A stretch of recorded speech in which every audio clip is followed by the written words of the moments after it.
Chapter 1. They say the moon goddess makes no mistakes. I used to find that comforting. Back when I believed in things like divine wisdom and cosmic order and the idea that ancient, all-knowing forces generally have a plan that doesn't end with you standing barefoot in a stone circle while 300 wolves decide whether you deserve to live. My name is Caspian Vael. I am the Luna of the Black Hollow Pack. I have been married to the most powerful alpha in the Northern Territories for 7 months, 2 weeks, and 4 days. I know the name of every wolf in this pack, all 312 of them. I know which ones are afraid of me and which ones simply resent me, and I know the difference, because fear has a higher pitch. I know a great many things I am not supposed to know. The pack thinks I'm fragile. A mistake. A soft, human woman their king brought home like a stray, wrapped in sentiment and the moon goddess's blessing. I have worked very hard to make them think that. Tonight, someone is going to make me stop. The mountain didn't care that it was cold. It never did. The pines on the upper ridge stood black against a sky so clear it looked carved. Stars like chips of ice, the moon a pale, unblinking eye above the tree line. A wolf crested the ridge at a sprint that shouldn't have been possible for anything alive. He was enormous. Storm gray, silver at the muzzle, with the kind of controlled power that didn't advertise itself, it simply was. He moved the way a river moved, inevitable. The kind of speed that looked slow until something got in the way of it. Caspian Vael, Alpha King of the Black Hollow Pack, hit the flat stone of the overlook and shifted mid-stride. It was not a graceful thing, shifting. The stories made it sound like water becoming steam, a gentle, atmospheric transition. In reality, it was muscle and bone rearranging themselves at speed, a sound like a thunderclap muffled under skin, and then a man landing in a low crouch on the wet granite, breathing hard, jaw set against whatever the run had been trying to outpace. He straightened, rolled his neck, pulled a shirt from the hollow of a split pine. He kept caches of clothing all along the ridge lines. 7 months of marriage to a woman who laughed at him the first time she found a shirt tucked into a tree hollow, and he still hadn't moved them. His beta materialized from the shadows between 2 pines. Rook was lean in the way that knives were lean, functional, economical, nothing wasted. He had gray eyes and the kind of face that revealed nothing it hadn't decided to reveal. He'd been Caspian's second since before the war with the Duskfen clan. He was one of 2 people in the known world whose voice Caspian genuinely listened to. He wasn't smiling. The Ember Council convened tonight, Rook said, his voice low and urgent. Without you. Caspian's hands stilled on the buttons of his shirt. Who called it? Dusk Hollow. He had quorum, barely. Grafin, the Ashwood sisters, the 3 eldest from the southern dens. They sat for 2 hours. And what did they decide in my house, in my absence? Caspian asked, his voice careful and flat as he finished the buttons. Rook paused, which was unusual. Rook did not pause. That the challenge period expires at the next dark moon. That if no formal contest is brought before then, they'll table the matter. But Caspian, he stopped again. Dusk Hollow used the word ornamental. In front of all of them. About Seraphine. The temperature on the ridge didn't change. There was no physical indication that anything had shifted. But something in the air around Caspian became very, very still, the particular stillness that preceded catastrophic things. He said that about my wife, Caspian said quietly. He said she was a symbol and not a shield. That you'd mistaken sentiment for strategy. That the moon goddess's blessing on a mate bond didn't override 300 years of Black Hollow succession law, and that a Luna who couldn't shift, couldn't fight, and couldn't hold the pack together in the Alpha's absence was Rook. A vulnerability the pack couldn't afford. A long moment passed. The wind moved through the pines. Below the ridge, miles away, the lights of the Black Hollow Keep burned amber against the dark. How many of the 30 agreed with him? Caspian asked. Rook's silence was its own answer. How long do we have? Caspian said, turning toward the ridge path. 2 weeks. Maybe 3 if Grafin wavers. She respects you, even now. But Dusk Hollow has been building this for months. He has the votes, Caspian, and he has the law. Then I'll change the law. You can't change succession law without a council majority, Rook said, following him. Which Dusk Hollow currently holds. A grim, flat sound escaped Caspian that was not quite a laugh. Then I'll have to give them a reason to reconsider what they think they know about my wife. Rook was quiet for several steps. Does Seraphine know? He asked finally. Caspian didn't answer. Which was its own answer. The keep was old stone and older wood, built into the face of the mountain so that its lower levels felt less like rooms and more like caves that had been convinced, over many generations, to behave. The library occupied the entire east wing of the third floor, floor-to-ceiling shelves, a fireplace that could have hosted a dinner party, and a reading chair positioned with surgical precision at the exact angle where the fire's warmth met the window's cold draft. Seraphine was in the chair. She had been in the chair since before Caspian left for his run, 5 hours ago. She had not moved except to turn pages and, at some point, to retrieve a second blanket. She was reading a history of the Duskfen Wars, something she'd found tucked behind a row of territorial maps, spine broken, marginalia dense with someone's furious disagreements with the author.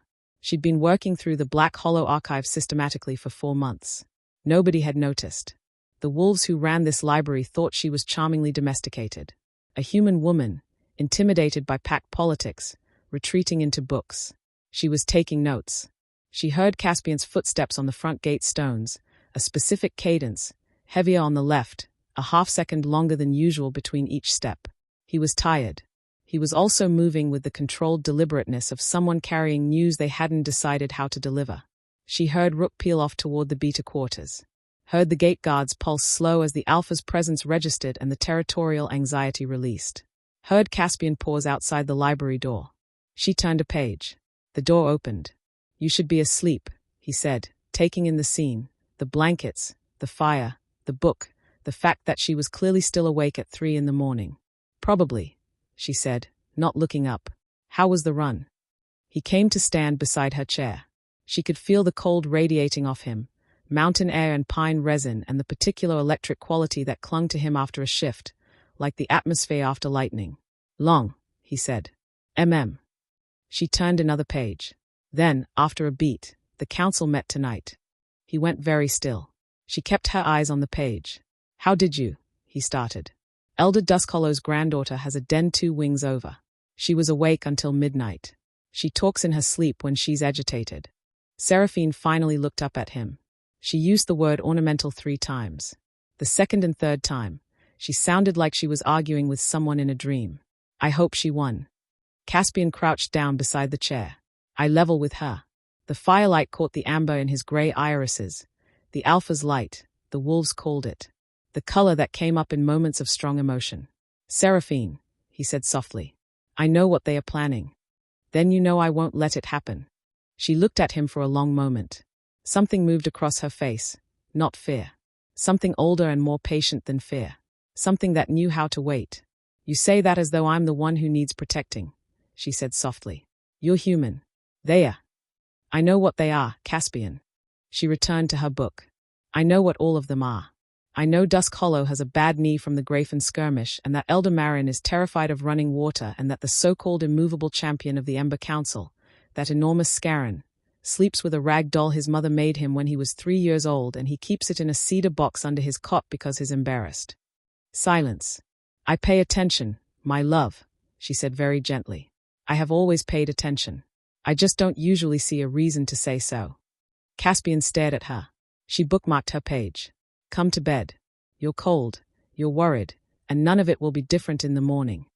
She stood, folding the blanket with precise domestic calm. Some things need to get worse before they can end. She moved past him toward the door. Paused. "I'm not afraid of them, Caspian," she said without turning. "I need you to understand that before anything else happens." A beat. "I'm afraid of what I'll have to become to answer them. Those are very different fears." She left. Caspian stayed beside the empty chair for a long time, looking at the fire and trying to work out when exactly he'd started feeling like the less dangerous person in his own marriage. Chapter 2. There is a particular kind of loneliness that comes from knowing too much. I don't mean knowing secrets, though I know plenty of those. I mean the deeper thing. The loneliness of watching someone you love work very hard to protect you from something you could level with a thought. Caspian spent the 3 days after the council meeting being carefully, exquisitely normal. He brought me tea in the mornings. He sat beside me at packed dinners with his hand on the back of my chair, a quiet territorial declaration that the wolves read and I pretended not to. He laughed at the right moments and held me close at night and did not, once, mention Dusk Hollow or the trial or the Dark Moon deadline that was now 11 days away. He was protecting me. It was the most heartbreaking thing I had ever watched anyone do. I let him. Because I have learned, over more years than I will ever tell him, that love sometimes needs to feel useful. And because there were things I still needed to decide. About how far this would go. About how much of myself I was willing to show. About whether this pack was worth the fire it would cost me to save it. The answer, I already knew, was yes. It had been yes for longer than Caspian realized. That was the part that undid me, if I was being honest. Not the trial. Not Dusk Hollow. Not 300 wolves who had decided I was decorative. The fact that I would burn half the world down for a man who was currently pretending to read a military report he'd already memoized, so that I wouldn't see his jaw working with worry. That was the part that made the fire want to come up. Packed dinners were a ritual and a performance and a political instrument, all dressed up as a meal. 312 wolves. Long tables of dark oak worn smooth by generations of elbows and arguments. Firelight from an enormous hearth at the north wall. The smell of roasted meat and pine resin and the low, constant hum of a room full of predators pretending to be civilized. Seraphine sat at the head table and ate her venison and listened to everything. She had a gift for appearing to be paying attention to the conversation immediately in front of her while actually cataloging the entire room. It was not a skill she'd developed. It was simply how she was built. Every heartbeat, every dropped voice, every scrape of a boot under the table when someone said something that landed wrong. She caught all of it without trying, the way a fire caught fuel. To her left, Caspian was talking to Elder Marin about the northern border surveys. Low, careful conversation. Productive. To her right, Lysa, the Alpha's younger cousin, the only member of the pack who had been consistently, quietly kind to Seraphine since the beginning, was describing an altercation between two sub-pack juveniles that had resulted in a broken fence, a stolen goat, and a level of diplomatic complexity that seemed disproportionate to the age of those involved. Seraphine laughed in the right places, asked the right questions, refilled her own wine and then Lysa's without being asked because she'd noticed Lysa's glass had been empty for 4 minutes and nobody had moved to fix it. Across the hall, at the second table, Elder Dusk Hollow was not eating. He was watching her. She did not look back. She had made a study of not looking back at Dusk Hollow, because the one time she had, 6 weeks ago, on the night of the Autumn Pack gathering, she had accidentally held his gaze for 3 full seconds, and something in her eyes had made him look away first. He'd been angrier ever since. She was fairly certain he didn't know what he'd seen. But his instincts did. Old alphas were like that. They couldn't always name what they were afraid of. But the part of them that had kept them alive for 60 years knew how to recognize the thing at the top of the food chain, even when it was wearing a cardigan and eating venison with a fork. "He's doing it again," Lysa said quietly, leaning slightly toward Seraphine. "Don't look." "I know." He was talking to the Ashwood sisters all through the afternoon session. They kept looking over here. "I don't like it, Sarah." "Neither do I." Lysa hesitated. "Is there anything?" "Not yet." A pause, soft and certain. "Soon." Lysa studied her for a moment. Lysa was 26 years old and had been a wolf her whole life and had the instincts of someone who had grown up in a pack that rewarded reading rooms correctly. She looked at Seraphine, really looked, the way the others didn't bother to, and something in her expression shifted. Not fear. Something more like the feeling of standing at the edge of something and beginning to understand how deep it went. "You're not worried," Lysa said quietly. "No, you should be worried. Scarron alone could." "Lysa." Seraphine met her eyes, and her voice was warm and entirely calm. "I need you to trust me. When the time comes, I need you to stay out of the circle and keep your head down and be prepared for a very strange morning." Lysa stared at her. Before she could respond, Caspian's hand settled on Seraphine's back, a light touch, automatic, the gesture of a man who had learned the geography of his partner without noticing he was learning it. He hadn't heard the exchange. He was still half engaged with Elder Marin. But some part of him had noticed Seraphine go still for a moment and responded without thinking. She felt it. That touch. The warmth of it moving through the fabric of her dress. She exhaled slowly. "Let the heat settle. Trust me," she said to Lysa, quiet and final. The room was large and spare in the way of old things, built for function, softened by time. A fire in the hearth. A wide window looking out over the valley, where the pack's den lights burned in scattered amber clusters against the dark. Caspian was already at the window when Seraphine came in from the adjoining dressing room, her hair loose, one of his shirts over her leggings because at some point in the last 7 months she had started simply taking his shirts and he had never once mentioned it. He heard her. Didn't turn. She crossed to him. Stood beside him at the glass.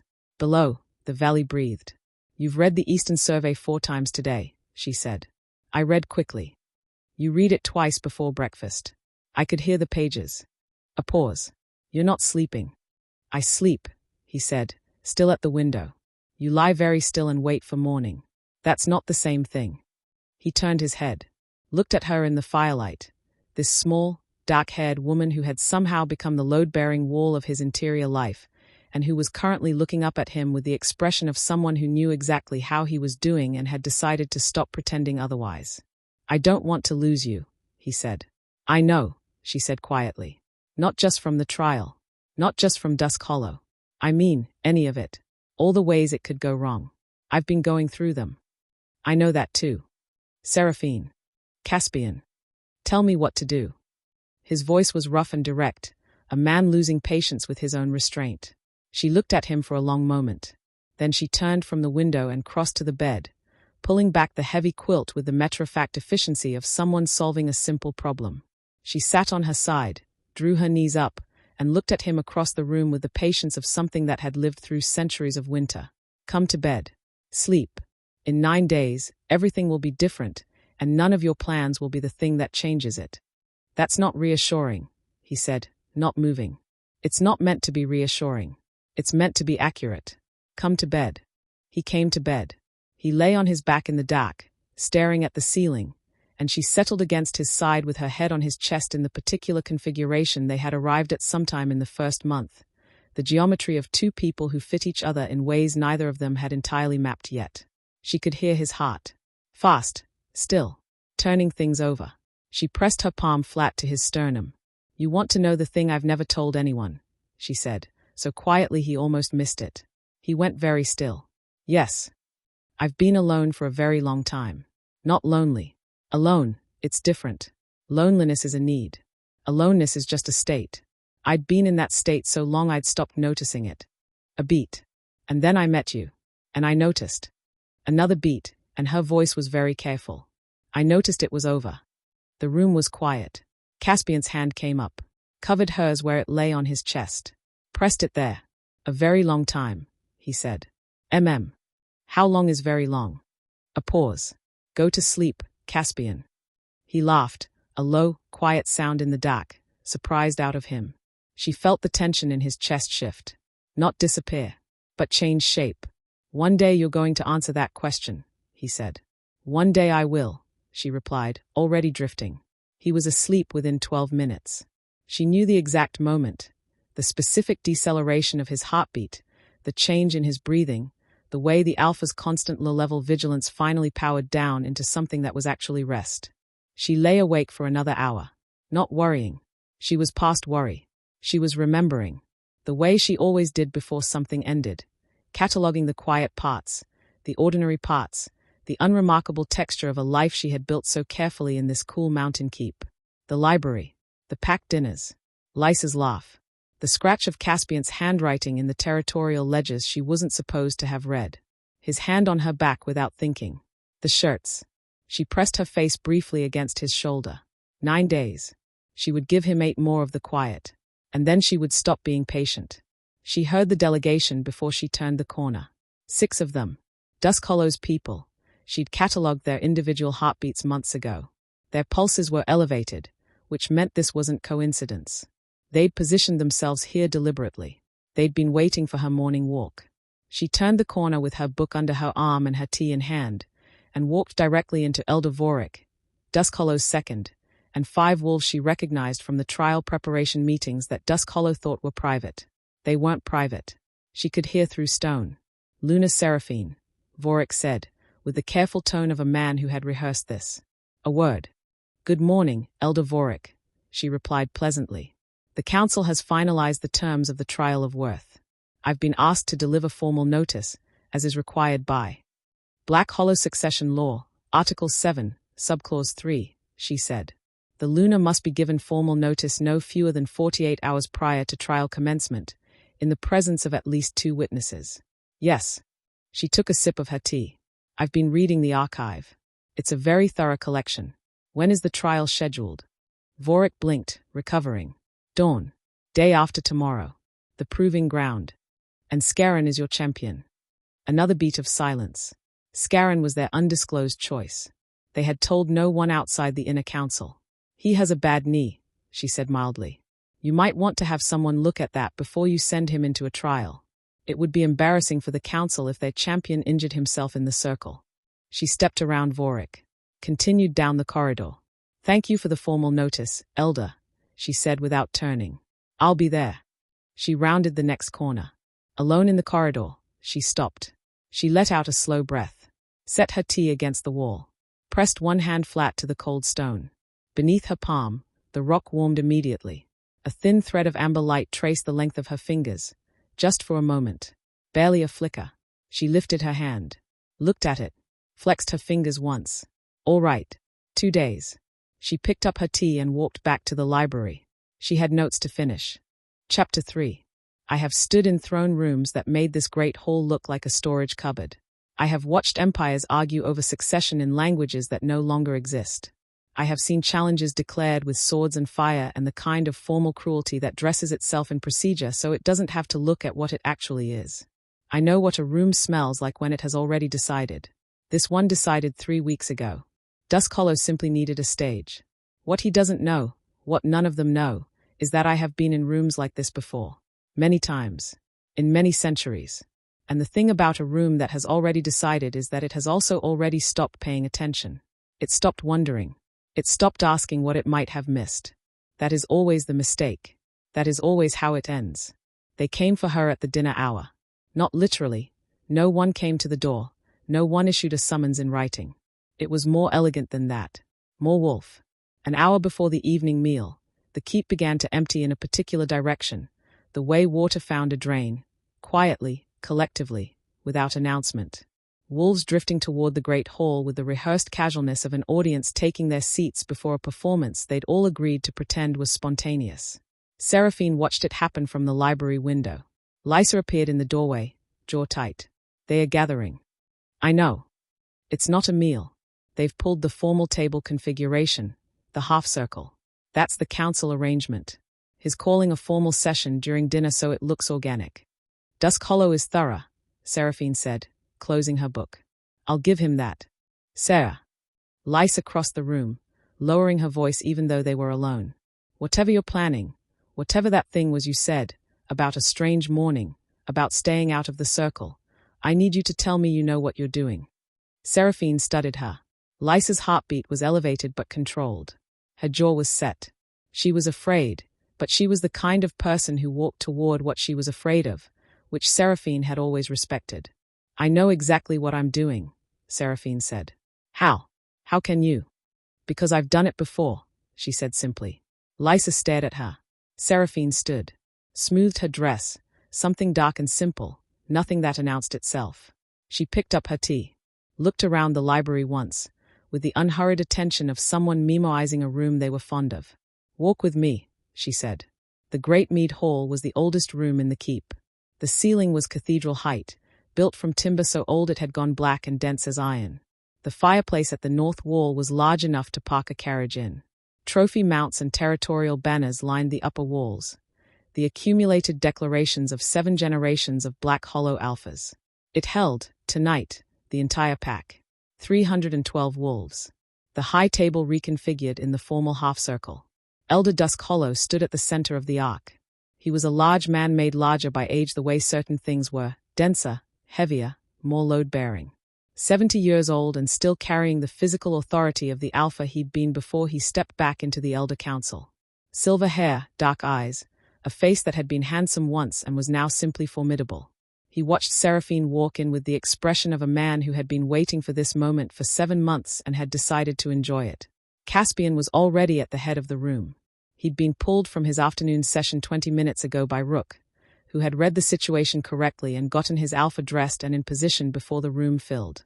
He stood at the focal point of the formal arrangement, the alpha's position, which Dusk Hollow had deliberately not occupied. He saw Seraphine come in. Something moved across his face, relief and dread in equal measure.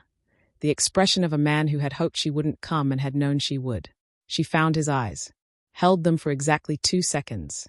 Then she took a position 3 steps behind his left shoulder, the Luna's traditional placement in a formal gathering, and folded her hands around her teacup and waited. The room watched her do it. The room watched her look entirely, completely, almost offensively unbothered. Dusk Hollow's eyes narrowed fractionally. "Black Hollow," he said, his voice carrying the practiced resonance of a man who had opened hundreds of formal proceedings. "We are gathered under the Article of Succession, Article 7, the right of challenge.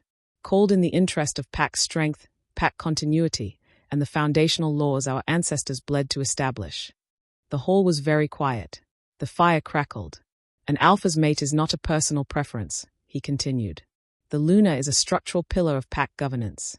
She is the second voice in dispute resolution, the stabilizing force in the alpha's absence, the axis around which a pack of 312 wolves turns in times of crisis. The moon goddess's blessing on a mate bond is sacred. No one in this hall disputes that." A deliberate pause. "What we dispute is the interpretation of that blessing. A bond tells us that 2 souls belong together. It does not tell us that the pack must accept consequences it cannot survive." Murmurs moved through the hall. Not universal, but present. Luna Seraphine is human.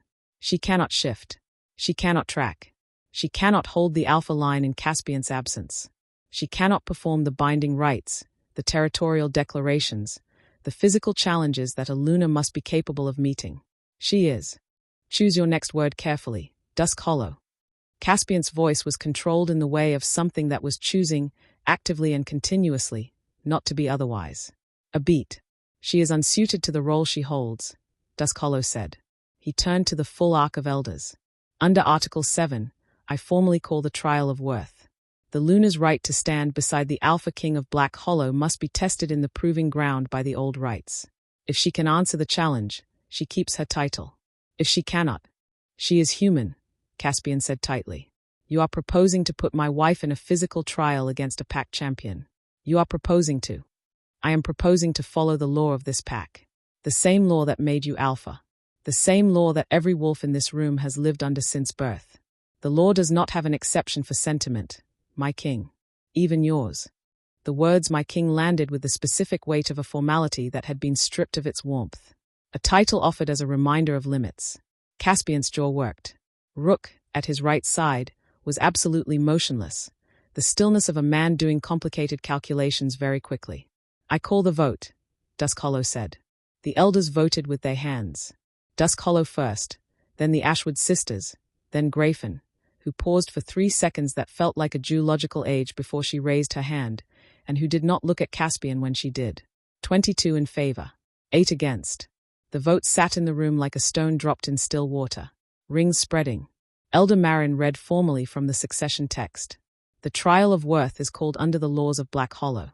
The challenge will be met at dawn, at the proving ground, under the old rites. The Luna has the right of formal response." Every head in the room turned to Seraphine. She had not moved. She was still standing 3 steps behind Caspian's left shoulder, both hands around her teacup. She had listened to the entire proceeding with the expression of someone sitting through a meeting that was slightly less urgent than several other things currently on her mind. She looked at Dusk Hollow. He looked back at her with the measured, almost compassionate expression of a man who had decided he was doing a necessary and unfortunate thing and had made his peace with it. "I accept," she said. The words were not loud. She didn't raise her voice. She didn't need to. The hall went very quiet, a different quality of quiet than before. Before had been the quiet of anticipation. This was the quiet of a room recalibrating. Caspian turned to her instantly. "Seraphine." His voice was low and rapid, for her alone. "No, you don't have to." "I know I don't have to," she said, equally quiet. "Scarron will. I know what Scarron will do." "You're." Her voice dropped to something that was technically a whisper and was also somehow completely final. "Caspian, I need you to do one thing for me tonight." He waited. "Stop trying to protect me from something that has no idea it should be afraid of me. You're making it harder to be patient." He stared at her. Her eyes were entirely ordinary. Dark, calm, slightly tired, with the faint lines at the corners that came from the particular way she had of watching things carefully without letting on that she was watching them. Entirely ordinary. Except that, for just a moment, a flicker, a trick of firelight, almost certainly nothing, her pupils weren't round. Caspian had grown up with wolves. He knew what eyes looked like in firelight.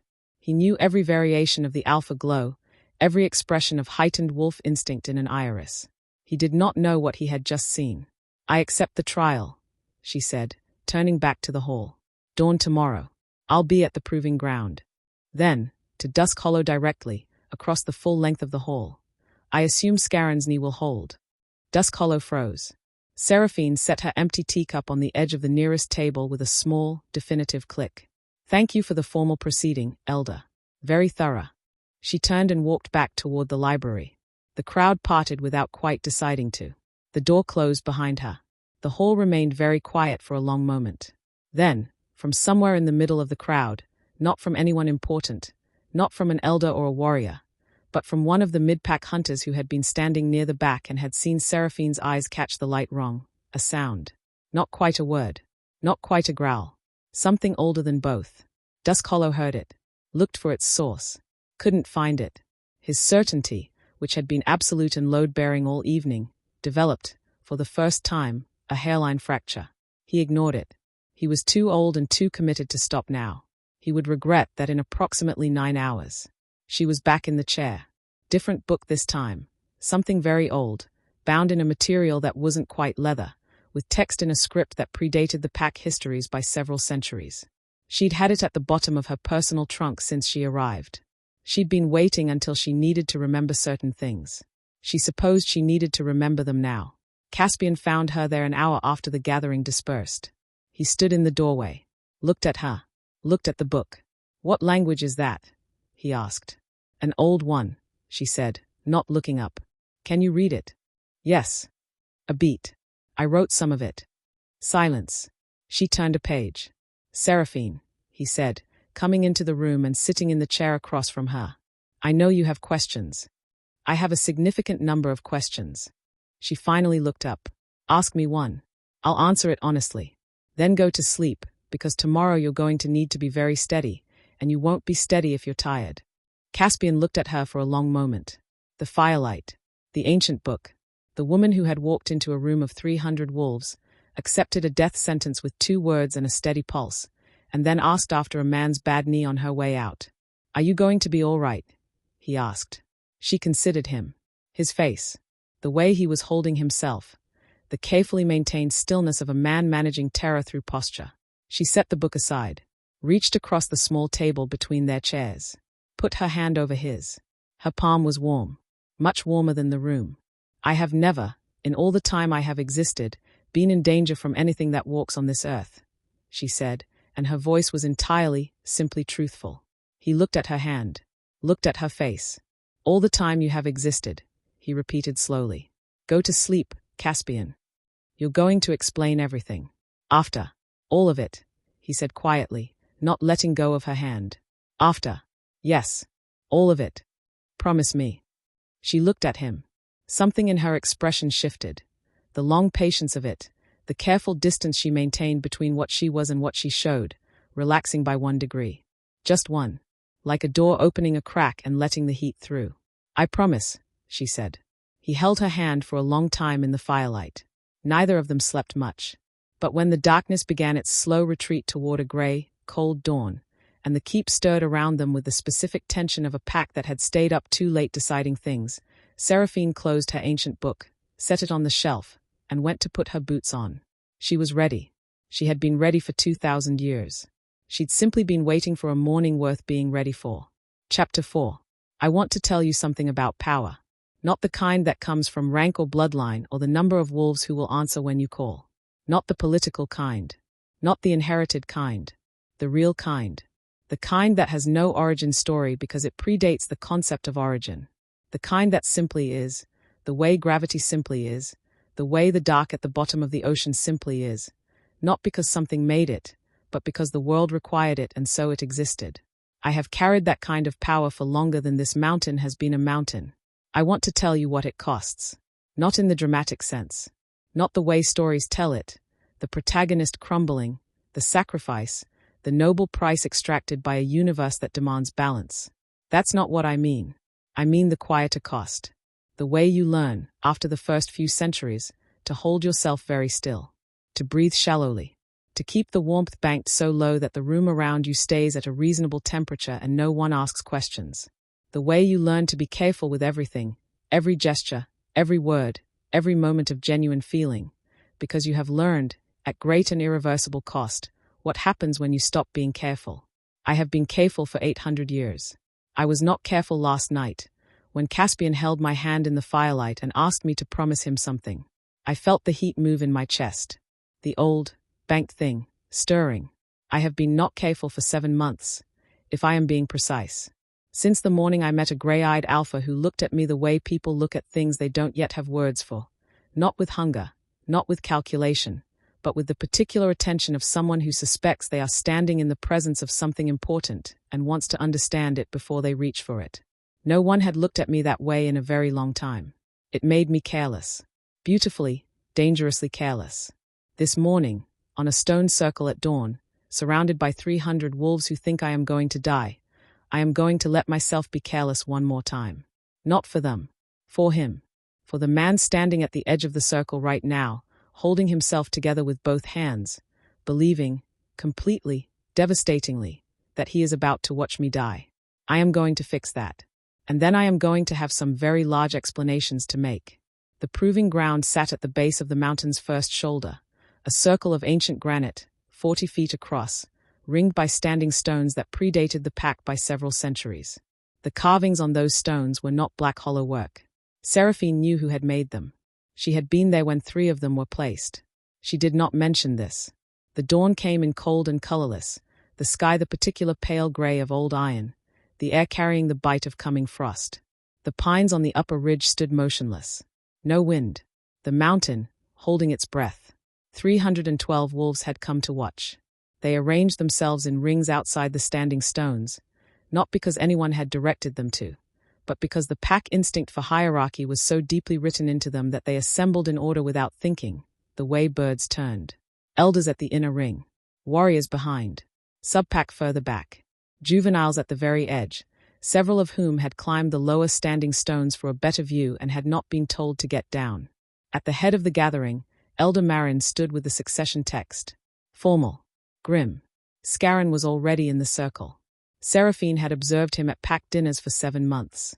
At that distance, across a firelit hall, he was impressively large. Here, in the open air, in the grey dawn, he was something else entirely. 6'4" in his human form and built with the specific density of a man whose body had been doing serious structural work for 40 years. He stood with the stillness of something that had never once, in 4 decades, encountered a problem it couldn't resolve through the application of direct force. He was looking at her, not with cruelty. She wanted to be fair to him. Scarron was not a cruel man. He was a loyal man, a pack man, someone who did what his elders told him because that was the architecture of his world and he had never had cause to question it. He looked at her the way you looked at something that was about to break through no fault of its own. She almost felt sorry for him. Almost. Elder Marin began the formal reading. Under Article 7 of Black Hollow Succession Law, the trial of worth is hereby convened. The challenger, Scarron of the Ember Ward, stands as champion of the Council's petition. The respondent, Luna Caspian Vael, stands in answer to the challenge. The trial is governed by the old rights. No intervention. No cessation before resolution. The proving ground holds its own law. A pause. Luna Seraphine. Do you enter this circle of your own will? I do, Seraphine said. She stepped into the circle. She was wearing the same dark dress as last night. No shoes. She'd taken them off at the stone's edge, leaving them placed neatly beside one of the standing stones, which had made at least 40 wolves exchange glances. Her hair was loose. She was holding nothing. She walked to the center of the circle and stopped. Caspian stood at the inner ring's edge, outside the stones, because pack law was explicit and Rook had physically positioned himself at Caspian's shoulder as a reminder of that explicitness. His face was a controlled neutral that was costing him everything he had. She's not afraid, Rook said, barely breathing, for Caspian alone. I know, Caspian said, his jaw tight. Her pulse. I can hear it from here. It's slower than mine. I know. Caspian. That's not a human fear response. That's not any fear response.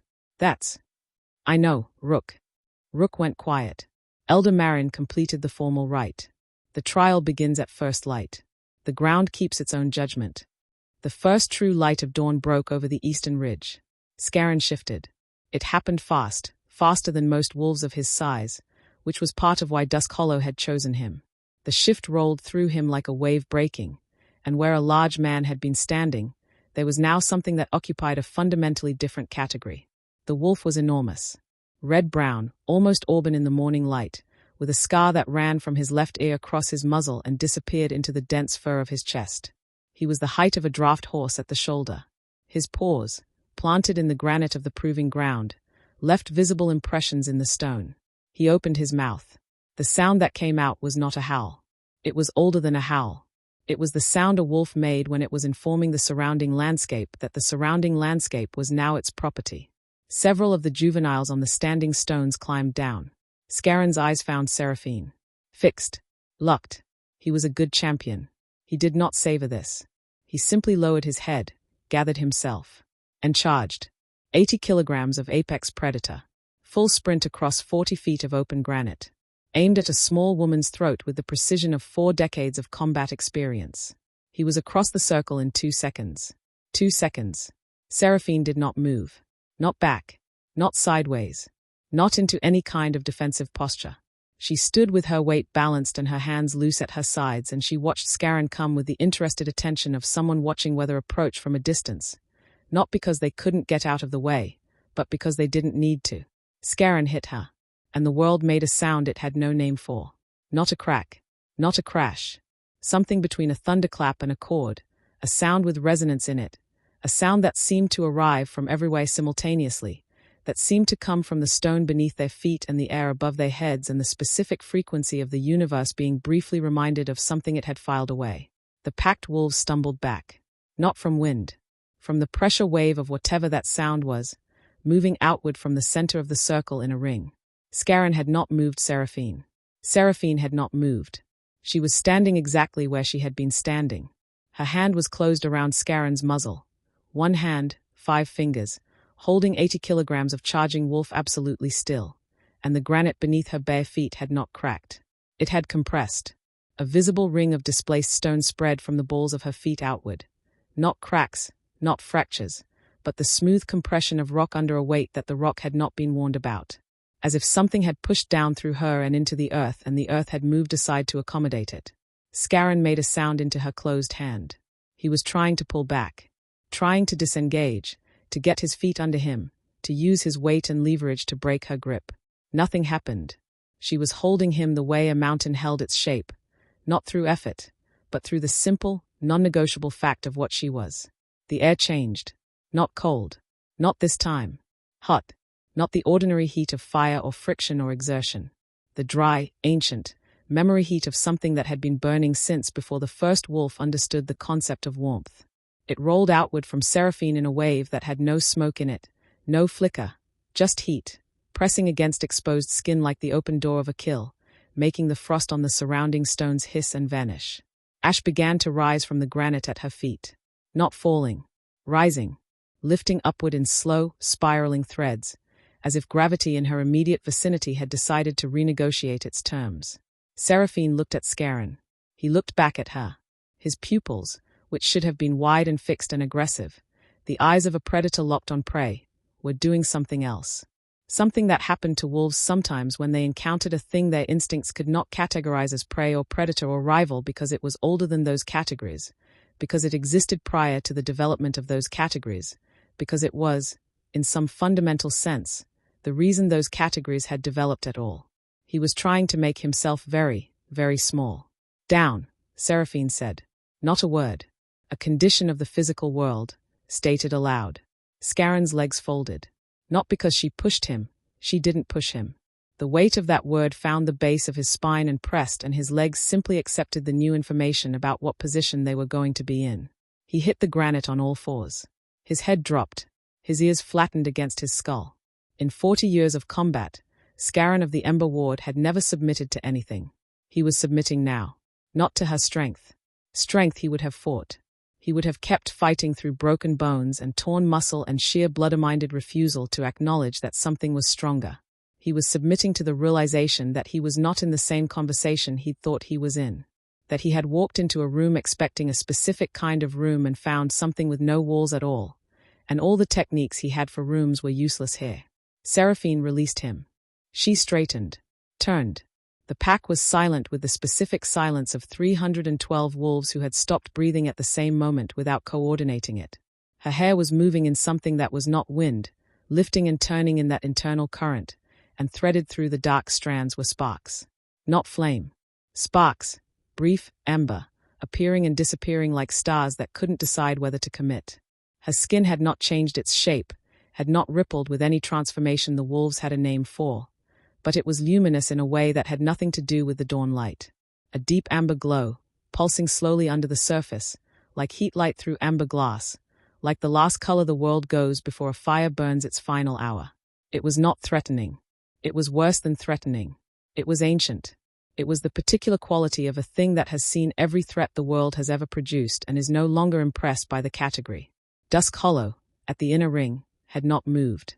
He was a man of enormous self-possession, and he was using all of it, right now, to stay standing. Seraphine looked at him. She walked toward him. Slowly, the ash rising around her feet with each step, the heat preceding her by 3 feet in every direction, the pack parting along a line she hadn't drawn.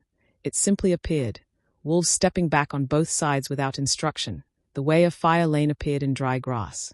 She stopped in front of Dusk Hollow. She was a foot shorter than him. It was completely irrelevant.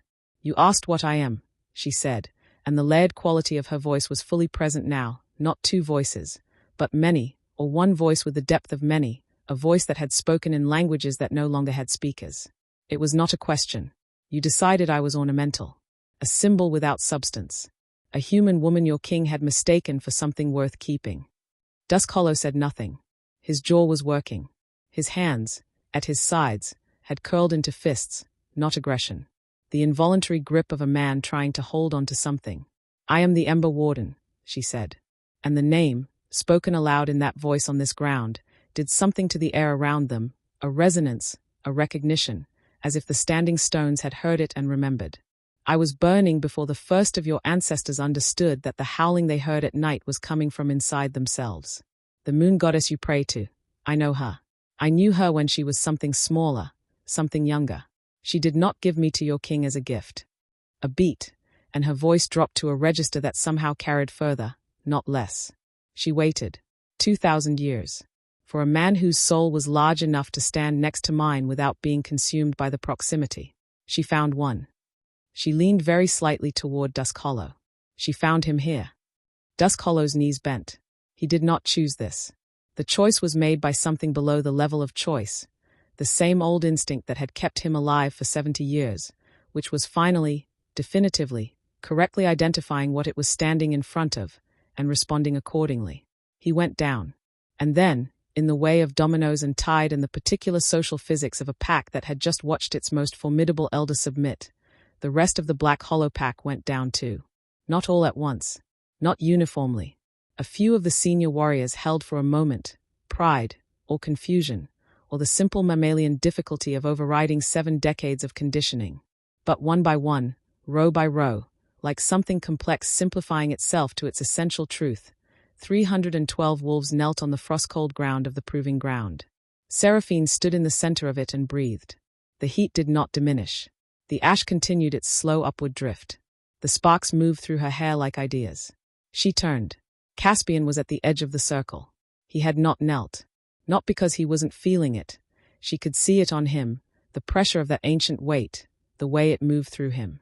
But he was standing, both feet on the ground, his eyes on her face, and his expression was not fear, exactly, though fear was present. It was the face of a man who was looking at the thing he loved and discovering it was larger than he'd understood, and deciding, in real time, in front of 300 witnesses, that this did not change any of the relevant facts. He crossed into the circle, walked to her through the rising ash and the dry ancient heat and the quality of the air around her that was not quite this world's air, reached up, touched her face, his palm against her cheek, and the heat of her skin was extraordinary, not painful, not burning. The way fire in a hearth was not painful to the house that contained it, but present, undeniable, real. Her eyes, which had gone fully gold, not the amber of the alpha glow, not anything in the wolf vocabulary, but the gold of deep fire at its most honest, came back. Slowly, the ordinary dark returning from the inside out. The ash settled. The heat drew inward. She exhaled. "You made it rain ash," Caspian said, his voice very quiet, his hand still on her cheek. "I'll have someone sweep the circle," she replied, coming back to herself. "You held an 80-kilogram wolf with one hand." His form was poor. He led with his head. Something broke open in his expression, incredulous and reverent and very slightly undone. "Seraphine." "I know," she said, looking up at him, the last of the gold fading from her eyes. "I have a great deal of explaining to do. You told me you were afraid of thunderstorms. I find them relaxing. That's not the same thing. You jumped a foot in the air last winter when the kitchen cat came around a corner. I was reading. It surprised me. Those are completely separate categories." He kissed her. Not gently. Not carefully. The way a man kissed someone when all the careful things had been set aside and what remained was the simple, overwhelming fact of them. His hands on her face, her hands finding his wrists, and the heat of her pressing into the cold of the mountain morning and finding, somewhere in that collision, a temperature that was exactly right. When he pulled back, his hands were warm. Not uncomfortably. Not strangely.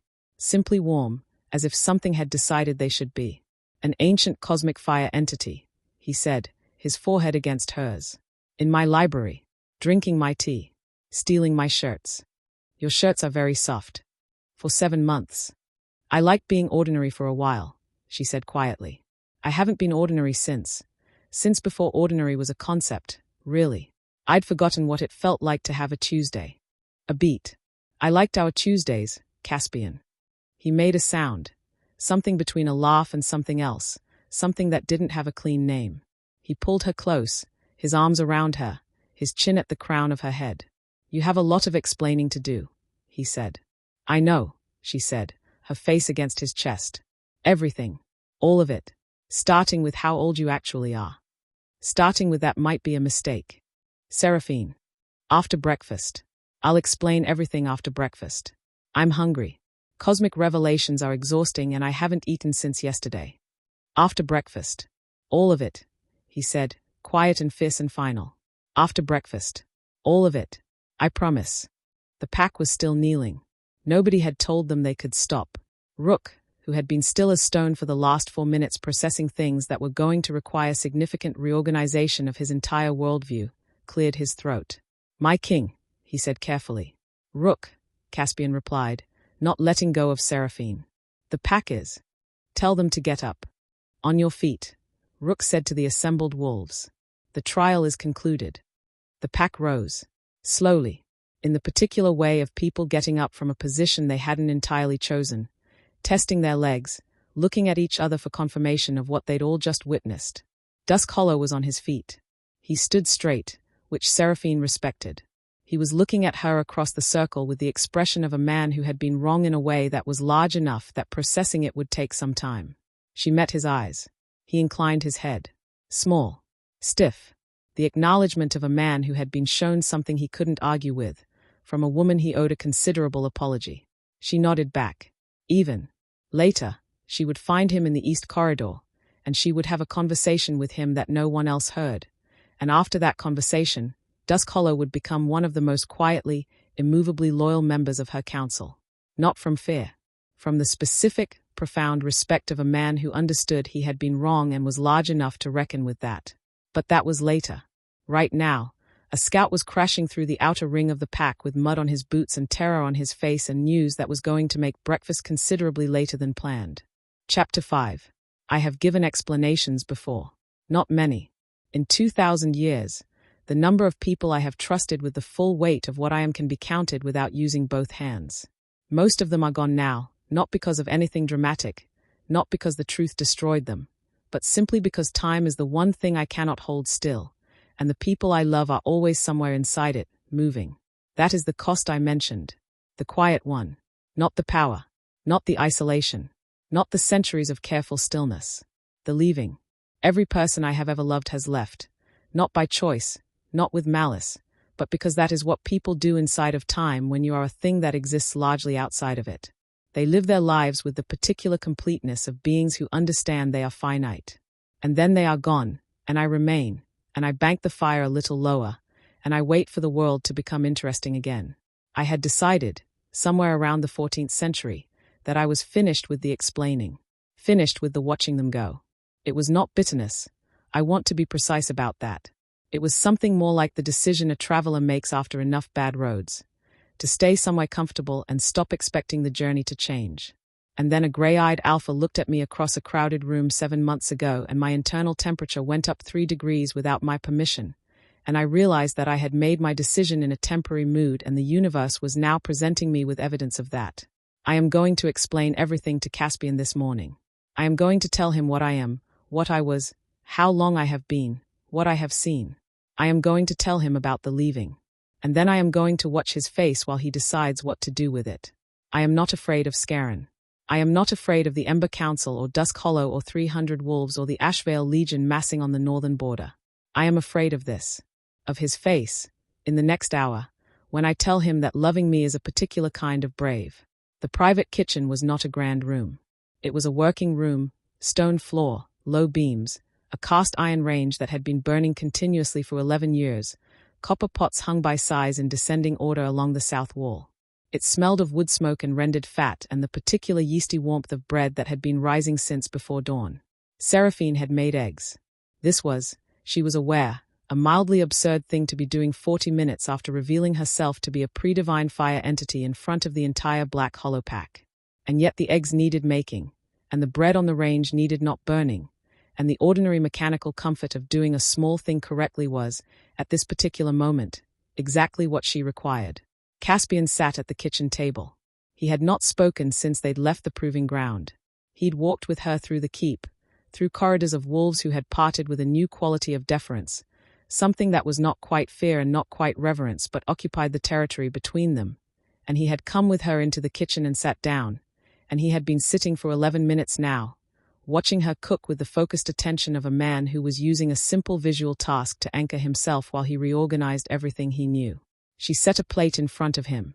Eggs, dark bread, the good butter she kept in the cool shelf because she had opinions about butter. She poured tea, his first, then hers, and sat across from him. He looked at the plate. He looked at her. "You made eggs," he said. "You need to eat. You haven't since yesterday's midday meal.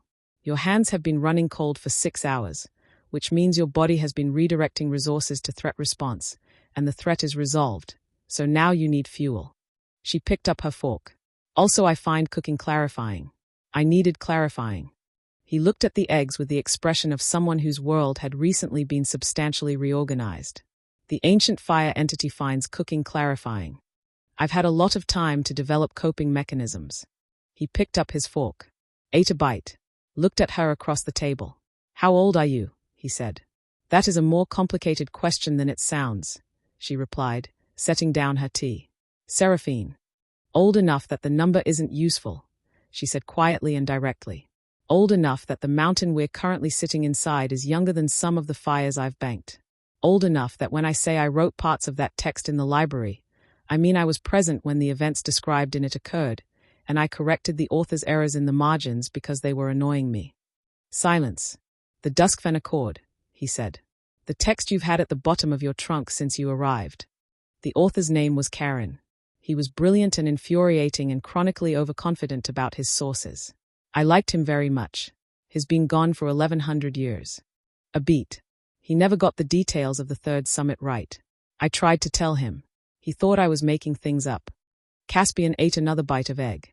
She watched him process. He had a good mind, ordered, methodical, capable of updating. It was one of the first things she'd noticed about him. He did not perform certainty about things he didn't know, which was rarer than it should have been. "The Ember Warden," he said. "Yes. What does that mean?" "Exactly." She folded her hands around her cup. "The world has layers. The layer you live in, the physical, the material, the thing you can smell and shift and run through at 4 in the morning, that layer is underlaid by others. Older structures. The fire that runs beneath the stone. The heat at the core of things. Someone has to tend that, to keep it banked at the right level. Too high and the surface burns. Too low and the world goes cold in ways it cannot recover from." "And that's you," he said. "That has always been me. I didn't choose it. It simply is. I am the mechanism by which the deep fires remain at the correct temperature. I am the reason this mountain is warm inside when the summit is ice. A small, rueful note entered her voice. I am also the reason the kitchen is consistently the warmest room in the keep regardless of what's burning in the hearth, but I assumed everyone thought that was the range. Everyone thinks it's the range, he said very carefully. I know. A beat. The cat. Last winter. When you jumped, he said. I was reading, she replied, with dignity. It came around a corner very quickly. I maintained that any reasonable entity would have been startled. You held an 80-kilogram wolf with one hand this morning. Those are completely different categories of surprise, Caspian. He looked at her. Something moved across his face. The specific expression of a man who was trying very hard not to laugh at an absolutely inappropriate moment, and losing. He looked down at his plate. His shoulders moved once. He composed himself. The moon goddess, he said. You said you knew her. Yes, she said, her voice serious again. Knew her when she was younger. Smaller. She wasn't always what she is now. Power accrues, for beings like us. She has grown into the role. I was there when she first began to understand what she could do. We have a long history. A complicated one. Is she going to have opinions about this morning? She's going to be insufferably pleased with herself, Seraphine said, and a small smile crossed her face. She's been suggesting I find a reason to stop hiding for about 3 centuries. She presented you to me with the specific energy of someone who has been planning a dinner party for a very long time and is very confident about the seating arrangement. She arranged our meeting, he said. She arranged the conditions. I made my own choices inside them. I want to be clear about that. Nobody told me to love you. That part was entirely my own poor judgment. Poor judgment, he repeated, his voice going low. Catastrophically poor judgment, she said, meeting his eyes. I knew exactly what I was doing and I did it anyway. I walked into a room in the Coldwater Territory 7 months ago, and you were standing at the eastern window, and you were looking at the storm coming in over the ridge as if it was something worth paying attention to, and I thought. She stopped. What did you think? He asked. She was quiet for a moment. I thought, there is a man who looks at difficult things without looking away. And then I thought, I am in serious trouble. The kitchen was quiet. The range ticked. You said, yesterday, he said carefully. You said everyone you'd loved had left. You said you'd learned what it cost. She looked at him. He was watching her face with that same quality of attention he'd had at the window 7 months ago. The full, careful, undivided attention of a man who understood something important was happening and wanted to understand it correctly before he responded. Yes, she said. You were talking about time. Yes. She stopped, steadied. I exist in a different relationship to it than you do. The people I love are always somewhere inside it, moving. I remain. Eventually, she stopped again. Eventually the time between us becomes too large to bridge. It's not abandonment. It's not choice. It's simply the arithmetic of what I am. A beat. It's the reason I decided to be careful. To stop explaining, stop connecting, stop caring in the ways that leave you exposed afterward. It was a reasonable decision. It was the decision of someone who had been hurt enough times to prioritize survival. But you changed your mind, he said. You changed it, she said, looking at him. Without asking. Without knowing you were doing it. You just kept looking at things directly. Including me. Especially me. She looked down at her hands. I want to tell you something, Caspian. Something that I need you to hear correctly. Tell me, he said. I will outlive you. That is not a threat or a warning. It is simply the fact of what I am. You are finite and I am not, and there is no version of this where that arithmetic doesn't apply. I have known that since the morning of the Coldwater meeting, and I chose you anyway. I will continue to choose you. But I need you to know that I know. That I am not pretending that fact doesn't exist. That I am choosing you with the full weight of that knowledge and not in spite of it. Her voice was perfectly steady, because she had been carrying this for 7 months and had decided to put it down. I'm telling you this because you deserve to decide, with full information, whether the terms are ones you can live with. Silence. The range ticked. Outside, somewhere in the keep, the normal sounds of morning were reasserting themselves. Boots on stone, voices in corridors, the specific low-frequency hum of a pack going about its life. Caspian looked at her for a long time. Then he reached across the table, put his hand over hers. the same way she had done for him the night before, in the firelit library, when he'd needed an anchor. I am a werewolf alpha king who runs ridgelines at 3 in the morning and has clothing stashed in tree hollows across 4 mountain ranges, he said. A beat. My terms for relationships were never going to be conventional. Caspian, she began, something breaking open in her voice. You have been alone for longer than I have any frame of reference for understanding, he said, steady and direct, the voice of a man who had made a decision and was not going to be talked out of it. You decided to stop being alone. You chose me, with full knowledge of the arithmetic. His hand tightened over hers. I am not going to waste the time I have being afraid of the time I don't have. That's not how I'm built. And I am not going to insult what you just told me by pretending it's a problem I need to solve. His voice went quiet and exact. You banked your fire for 800 years. I'm not asking you to bank it for one more day. She looked at him. The last of the careful distance, the long, meticulous, self-protective wall of 800 years of reasonable caution, developed its final crack. And then, with the specific relief of a structure that has been under load for too long and has finally been given permission to rest, it came down. Not dramatically. She didn't weep, didn't break apart.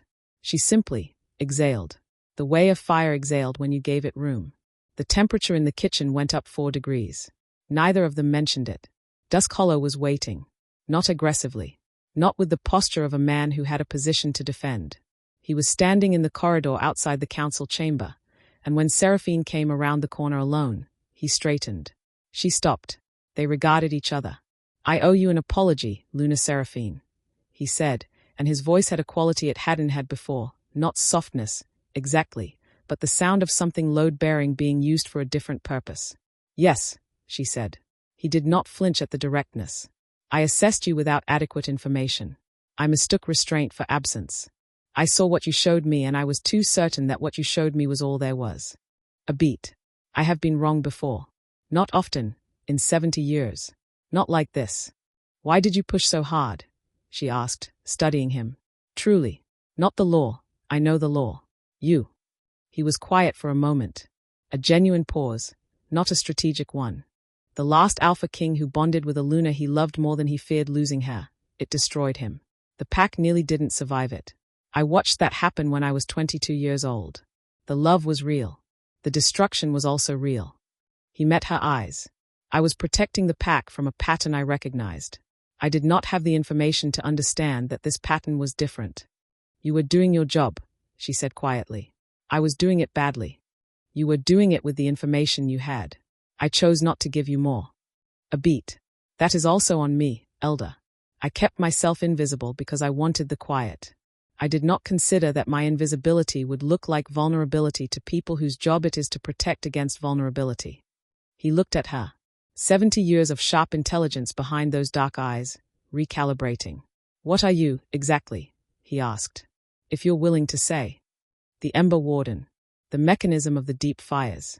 Old enough that the specific number has stopped being meaningful. A pause.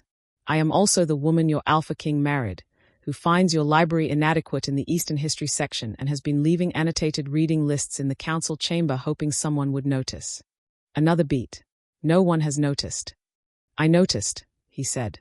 I thought the handwriting was Lysa's. Lysa's handwriting is terrible. Something that might, in the right light, have been the beginning of a smile crossed his face. The Eastern History section. What is it missing?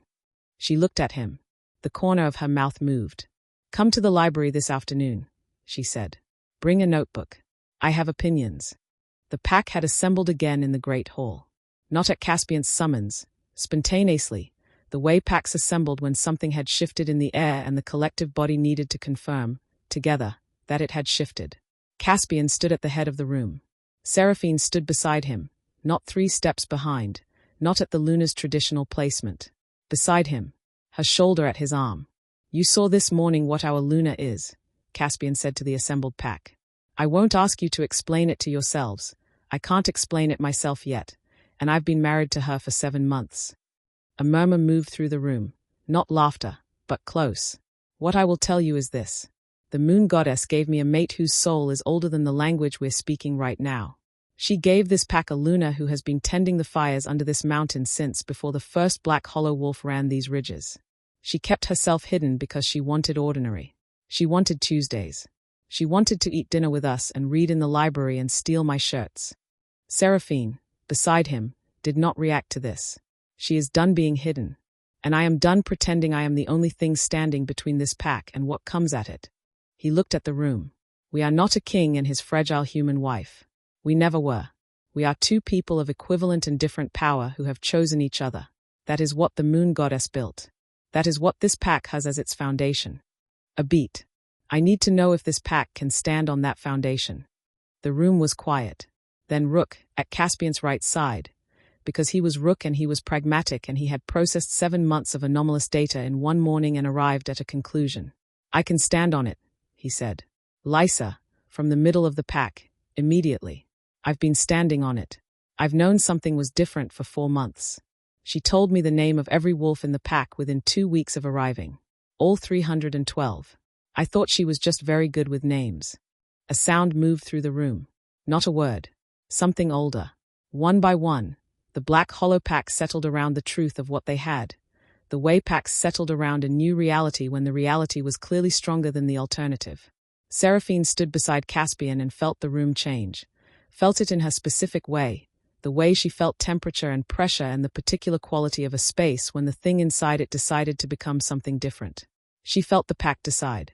She felt it happen in their heartbeats, a collective slowing, a settling, 287 individual rhythms finding a shared tempo.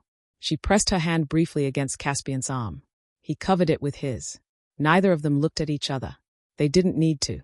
Dusk Hollow had, in fact, brought a notebook. He sat across from Seraphine at the long library table with his sleeves rolled up and his reading spectacles on, which she suspected no one outside his immediate family had ever seen. And he was writing with focused irritation in the margin of a 3rd century territorial record. This account of the Coldwater boundary dispute is completely wrong, he said, without looking up. Merrin was not present at the 3rd arbitration. He'd been dead for 2 years. 11 years, Seraphine replied, also without looking up from her own text. The author of that account never verified a primary source in his life. If you check the secondary record in the blue ledger, 3rd shelf, southern wall, behind the Grafen correspondence, there's a witness list from the actual arbitration. The sound of Dusk Hollow putting down his pen. Standing. Crossing to the shelves. A pause. This has annotations, he said, finding the ledger. Yes. In the same hand as the council chamber reading lists. Yes. He read for a moment. These annotations correct errors going back 400 years. The archive has not been rigorously maintained. It bothered me. I have opinions about primary sources. A beat. I was present at several of them. The sound of Dusk Hollow sitting back down. Very slowly. The sound of a man adjusting to a scale of things he had not previously had to adjust to. Would you, at some point, be willing to sit with the council archive and identify the errors? He asked carefully. I've already started, she said, finally looking up. She slid a sheaf of notes across the table. I've been working through it since September. He looked at the notes. His expression underwent a complex series of revisions. You've been correcting our history for 4 months, he said quietly. Someone had to. The Coldwater account alone has 7 factual errors. It was bothering me every time I walked past it. He looked at her. At the notes. At the 4 months of careful, precise, annotated scholarship spread across the table in front of him. Luna Seraphine, he said, and his voice had something in it that it hadn't had at any previous point in their acquaintance. Elder Dusk Hollow. I was wrong about you. In every particular. You had incomplete information, she said simply. You did your job with what you had. If I'd been in your position, I might have called the challenge too. A beat. I would not have used the word ornamental. But the challenge, yes. Something shifted in his face. The stiff pride of a man who had been carrying a significant weight all day and had just been, unexpectedly, helped to set it down. The blue ledger, he said, returning to his notebook. What else is in it? The fire was going. The window showed the valley lights, amber and distant. The mountain breathed around them. Seraphine was at the desk, finishing the last of her archive notes. Caspian was already in the chair by the fire, reading, actually reading, not performing it, with the loose-limbed ease of a man whose interior life had been given, today, a significant amount of new information to settle into, and had decided to settle into it rather than fight it. He looked, she thought, watching him from across the room, like himself.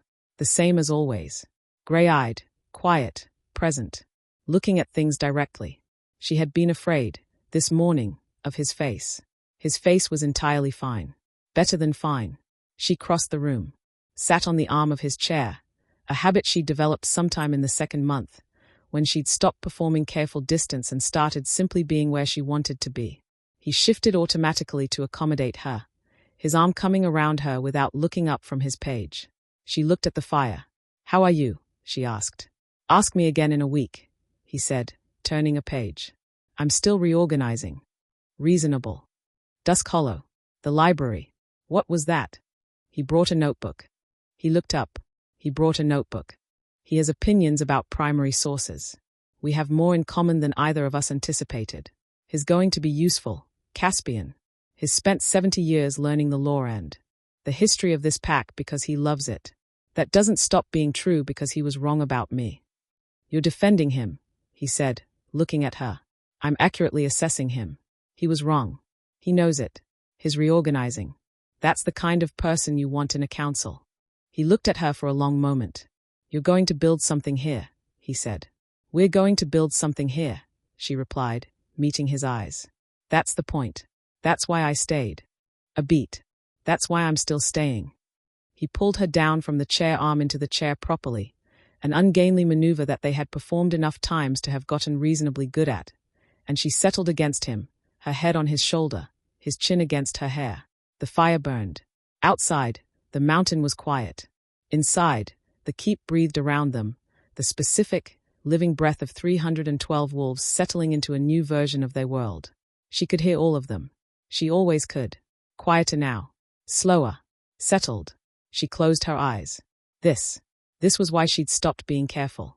This exact weight and warmth and the sound of the fire and the sound of his heartbeat and the ordinary, extraordinary texture of a Tuesday that felt, for the first time in 800 years, exactly like some way she intended to remain.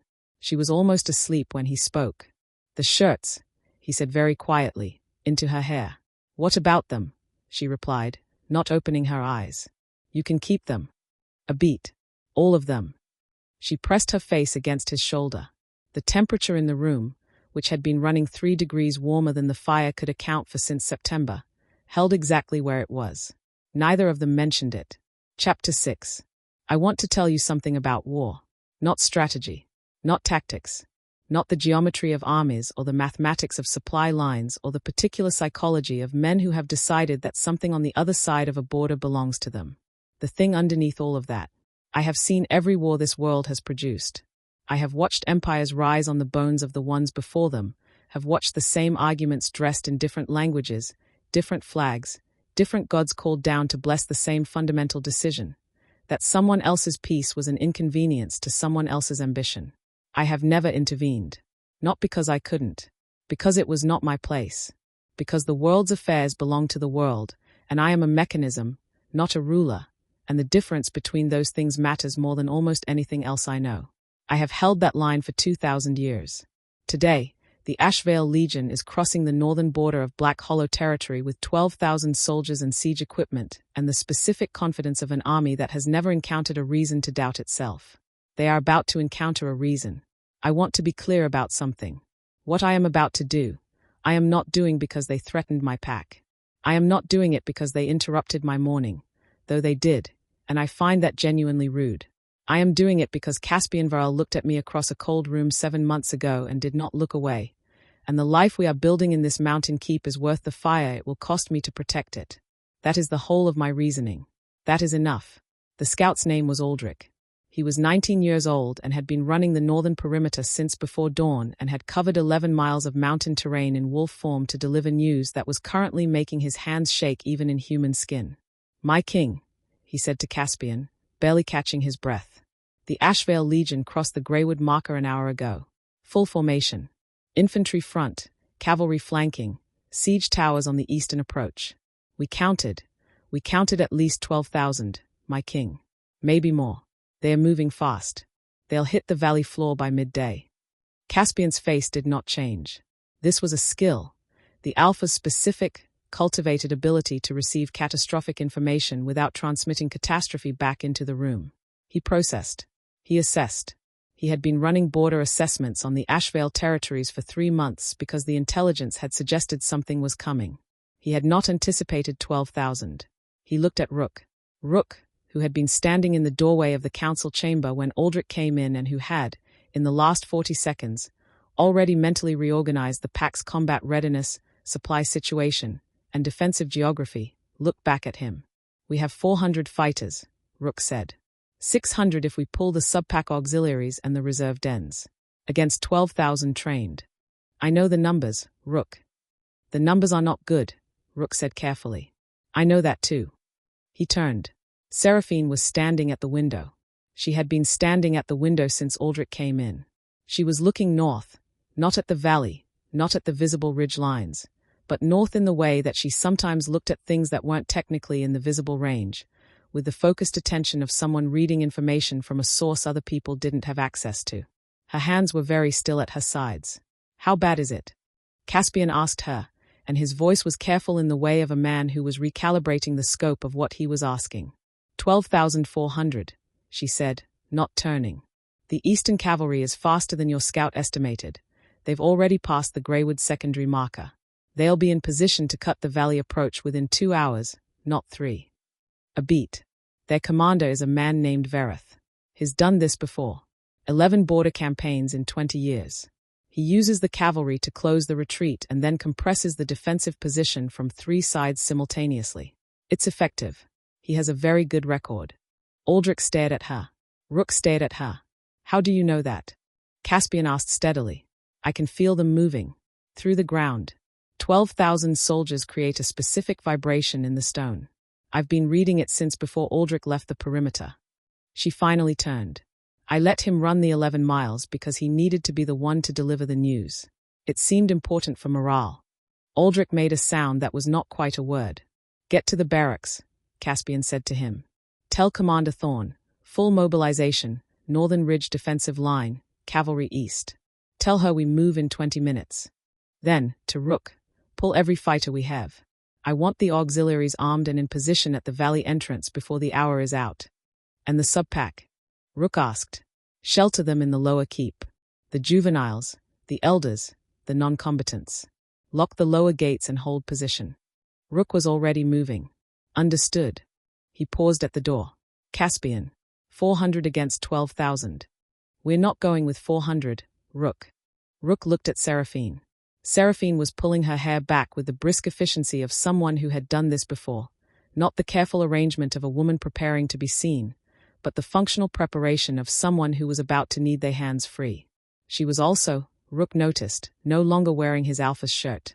She had, at some point in the last 40 minutes, changed into something darker. Something that moved differently. Something that looked less like a garment and more like a decision. Rook revised every calculation he had made in the last 20 years, quietly and completely. "Right," he said. And left. 412 black hollow wolves. In wolf form, the pack was extraordinary, a sea of grey and black and amber fur, organized with the specific, instinctive precision of animals who had been doing this together for generations. The sound of them breathing, collectively, was like the sound of the mountain breathing. Caspian stood at the front in human form, because alphas addressed their pack as men first. Beside him, Seraphine. The pack looked at her differently now, not with the cautious sideways assessment of the previous 7 months, not the measuring glances of wolves trying to calculate whether she was worth the space she occupied.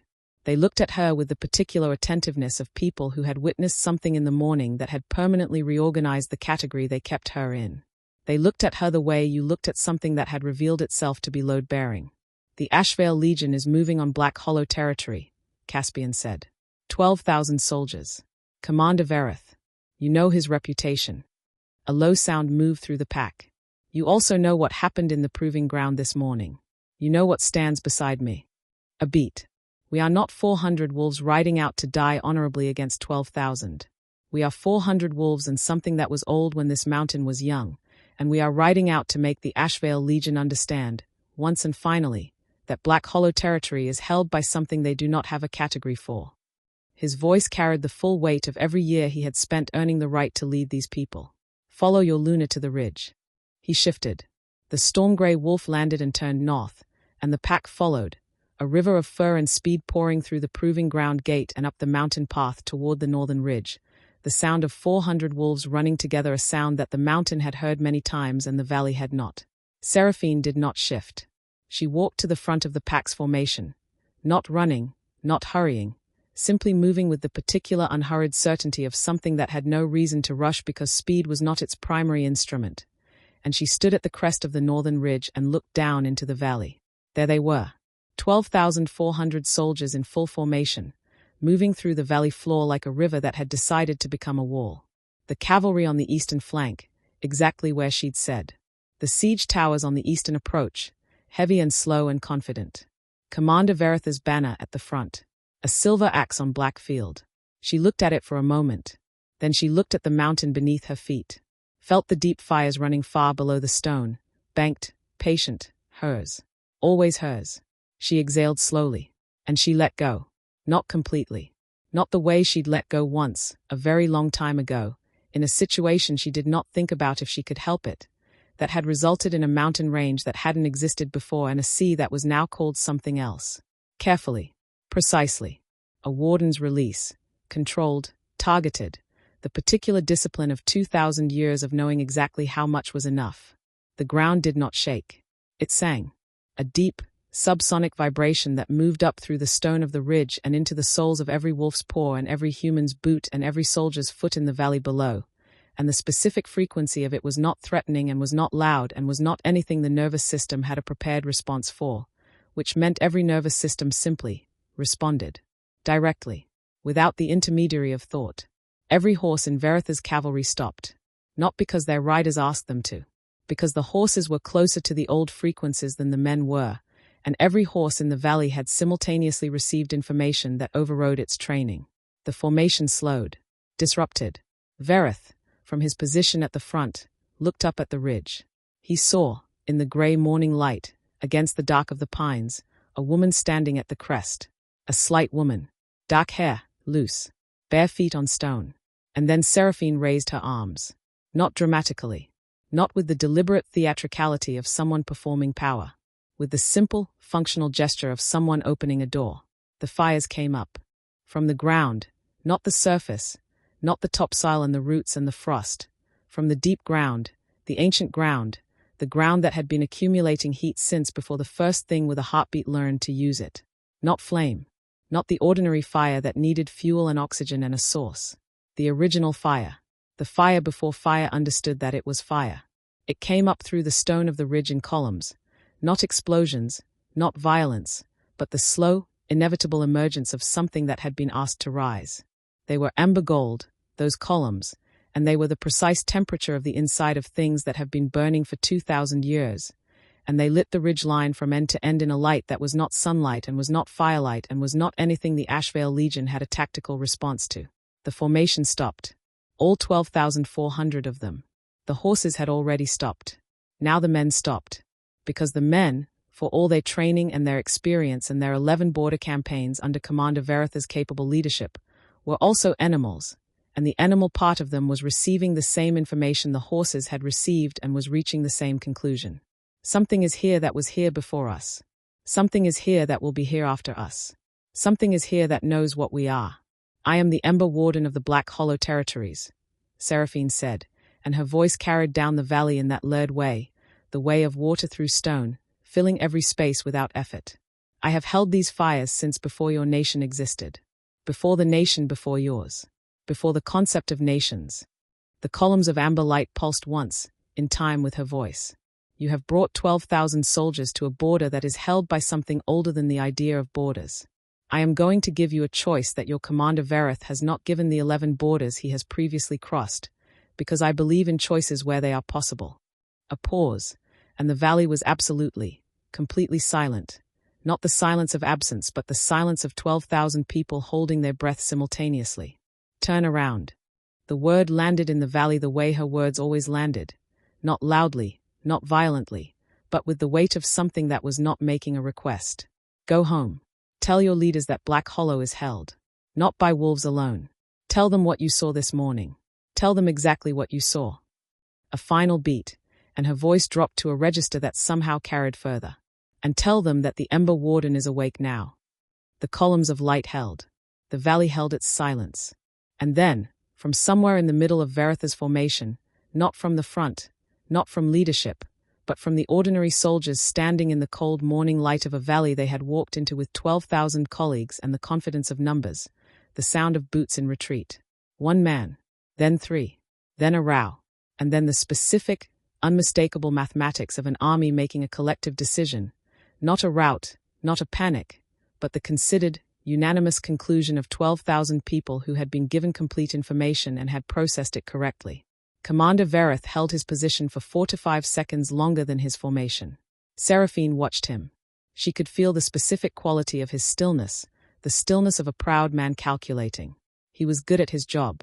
He was trying to find the tactical response. He was not going to find one. He turned his horse. The banner, the silver axe on black, retreated with the rest. The pack held formation until the last of the Ashen Vael rearguard had cleared the valley floor.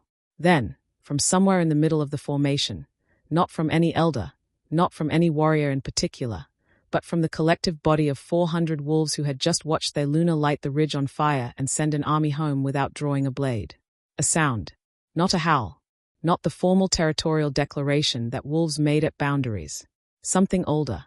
Something that came from before the howl was codified, from before the wolf understood that the sound it was making had a name. The sound a pack made when it recognized something as its own. It moved through 400 throats simultaneously, and it rolled down the ridge and across the valley and up into the cold gray sky, and the mountain received it the way the mountain received everything, with the patient acknowledgement of something that had been here long enough to recognize a significant moment when it occurred. Seraphine stood at the ridge crest and listened to it.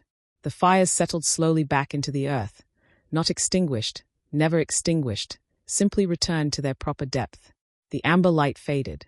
The morning reasserted itself, gray sky, cold air, pine and frost and the smell of 400 wolves in the particular state of having expected a war and found something else instead. Caspian shifted beside her. His hand found hers. She laced her fingers through his and looked at the empty valley. That was, he started, and his voice had something in it that was going to take him a while to fully examine. Sufficient, I think, she said. You sent 12,000 soldiers home. I gave them information and a choice. They made the rational decision. With columns of fire. They were very informative columns. Seraphine. He looked at her. I know, she said, turning to him, the last of the ancient light fading from her eyes. I have more explaining to do. There will be political consequences. Verith reports to someone, and that someone will have questions, and we'll need to prepare a response that is firm without being provocative. And I have some thoughts about the border treaty language that I think you should hear before. Seraphine. She stopped. His thumb moved across her knuckles, and his voice was very quiet. After breakfast. She looked at him for a moment. The gold in her eyes finished fading. The ordinary dark returned. The corner of her mouth moved. After breakfast, she agreed. Rook appeared at Caspian's shoulder, because Rook was constitutionally incapable of remaining absent from a situation that required operational follow-up. The valley is clear, he said. No casualties. The Eastern Cavalry cleared the Greywood marker 7 minutes ago and is still moving. I've sent a 3-wolf tracking unit to confirm full withdrawal. A pause, in which Rook did something he almost never did, which was acknowledge something he didn't have a tactical framework for. Luna Seraphine. Rook, she said. What came next clearly cost him something, arriving with the stiffness of a very pragmatic man paying a compliment for the first time in recent memory. That was, efficiently executed. Thank you, Rook, she said, with genuine warmth. That means a great deal from you. He returned immediately to operational mode. We'll need to file a border incident report with the Interpack Council within 72 hours. I'll need a statement of events from. I'll have something drafted by this afternoon, she said, already turning back toward the keep path. The language will need to be specific enough to constitute a legal deterrent without triggering the mutual defense clauses of the Coldwater Accord, so I'll need access to the treaty archive. A beat. The treaty archive is also somewhat poorly organized. I've been meaning to say something. How long have you been meaning to say something? He asked, following her, because this was apparently his life now. Since October. It's March. I was being patient, she said. Right, Rook replied, with the tone of a man recalibrating a great many things. Lysa had been at the ridge the whole time. She'd stood in the pack formation and watched Seraphine light the valley and send an army home. And she had processed this in the particular way of someone who had been quietly, consistently correct about something for months and was now watching the universe confirm it. She had not been afraid.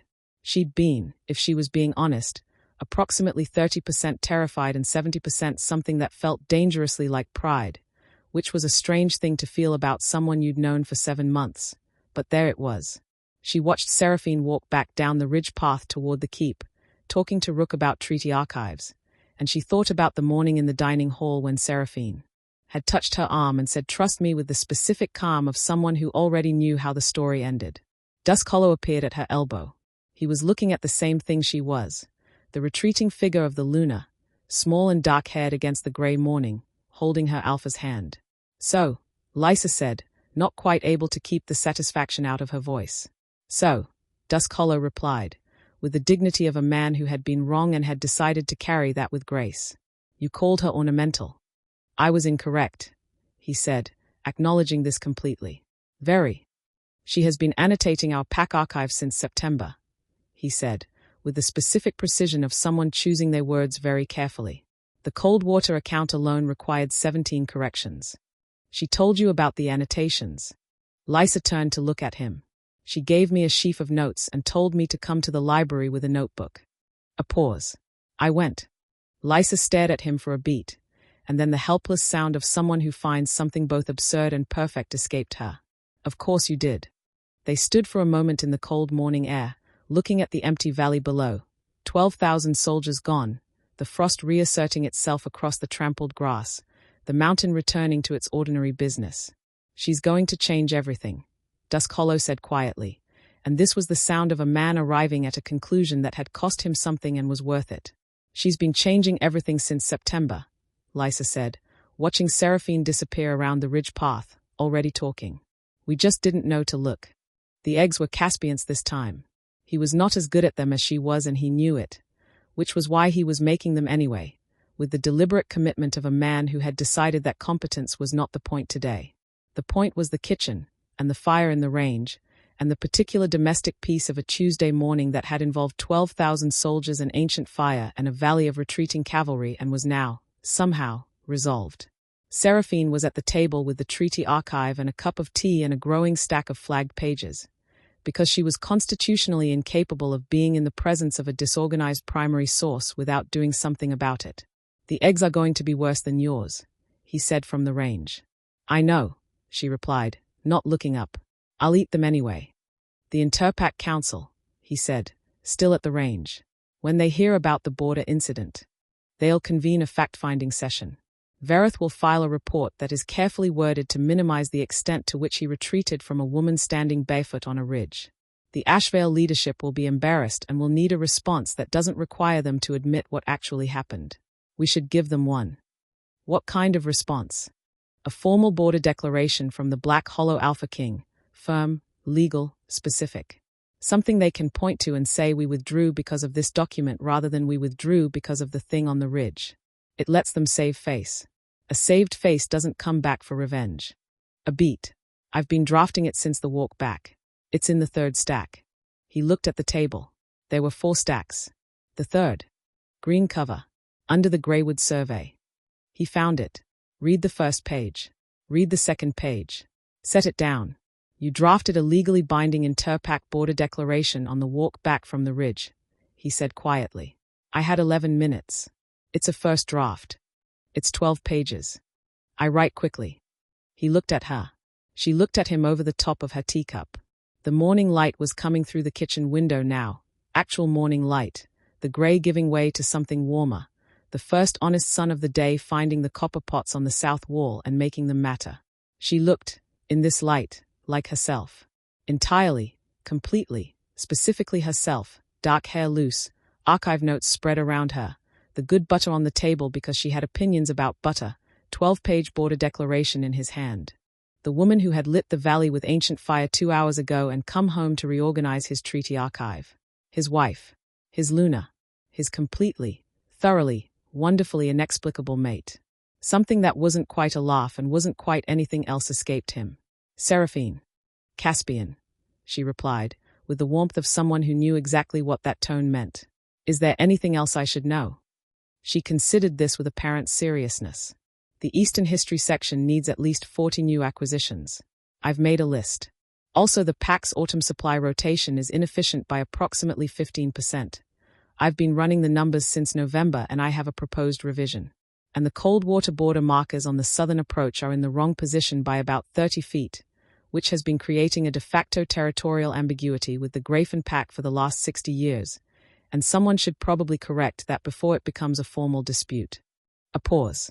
Also, I think the kitchen cat is pregnant. Silence. He closed his eyes briefly. Of course she is. I've known since January, she said, with the most composed smile imaginable. I was waiting for the right moment. He turned back to the eggs. After breakfast. After breakfast, she agreed, returning to her archive. The eggs were, as predicted, worse than hers. She ate every bite. Outside, the mountain continued its ancient business. The fires ran deep and steady beneath the stone, tended by the same patient hand they had always been tended by, banked at exactly the right level. Not too high, not too low. Precisely, perfectly, permanently home. And somewhere in the distance, beyond the greywood markers, beyond the valley and the retreating army and the cold morning air of the Northern Territories, a messenger was already riding hard toward the Ashvale capital with a report that Commander Vereth had spent 3 hours carefully wording.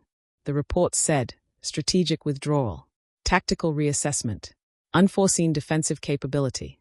What it did not say, what Vereth had sat alone in his tent for 40 minutes trying to find language for, before deciding that some things could not survive being put into words and remain believable, was what he had seen on that ridge. A small woman with bare feet and fire in her hair, looking down at 12,000 soldiers. Not angry, not frightened, not even particularly interested. Patient. The way something is patient when it has been waiting for a very long time for the world to catch up to it, and has finally, completely, decided to stop waiting.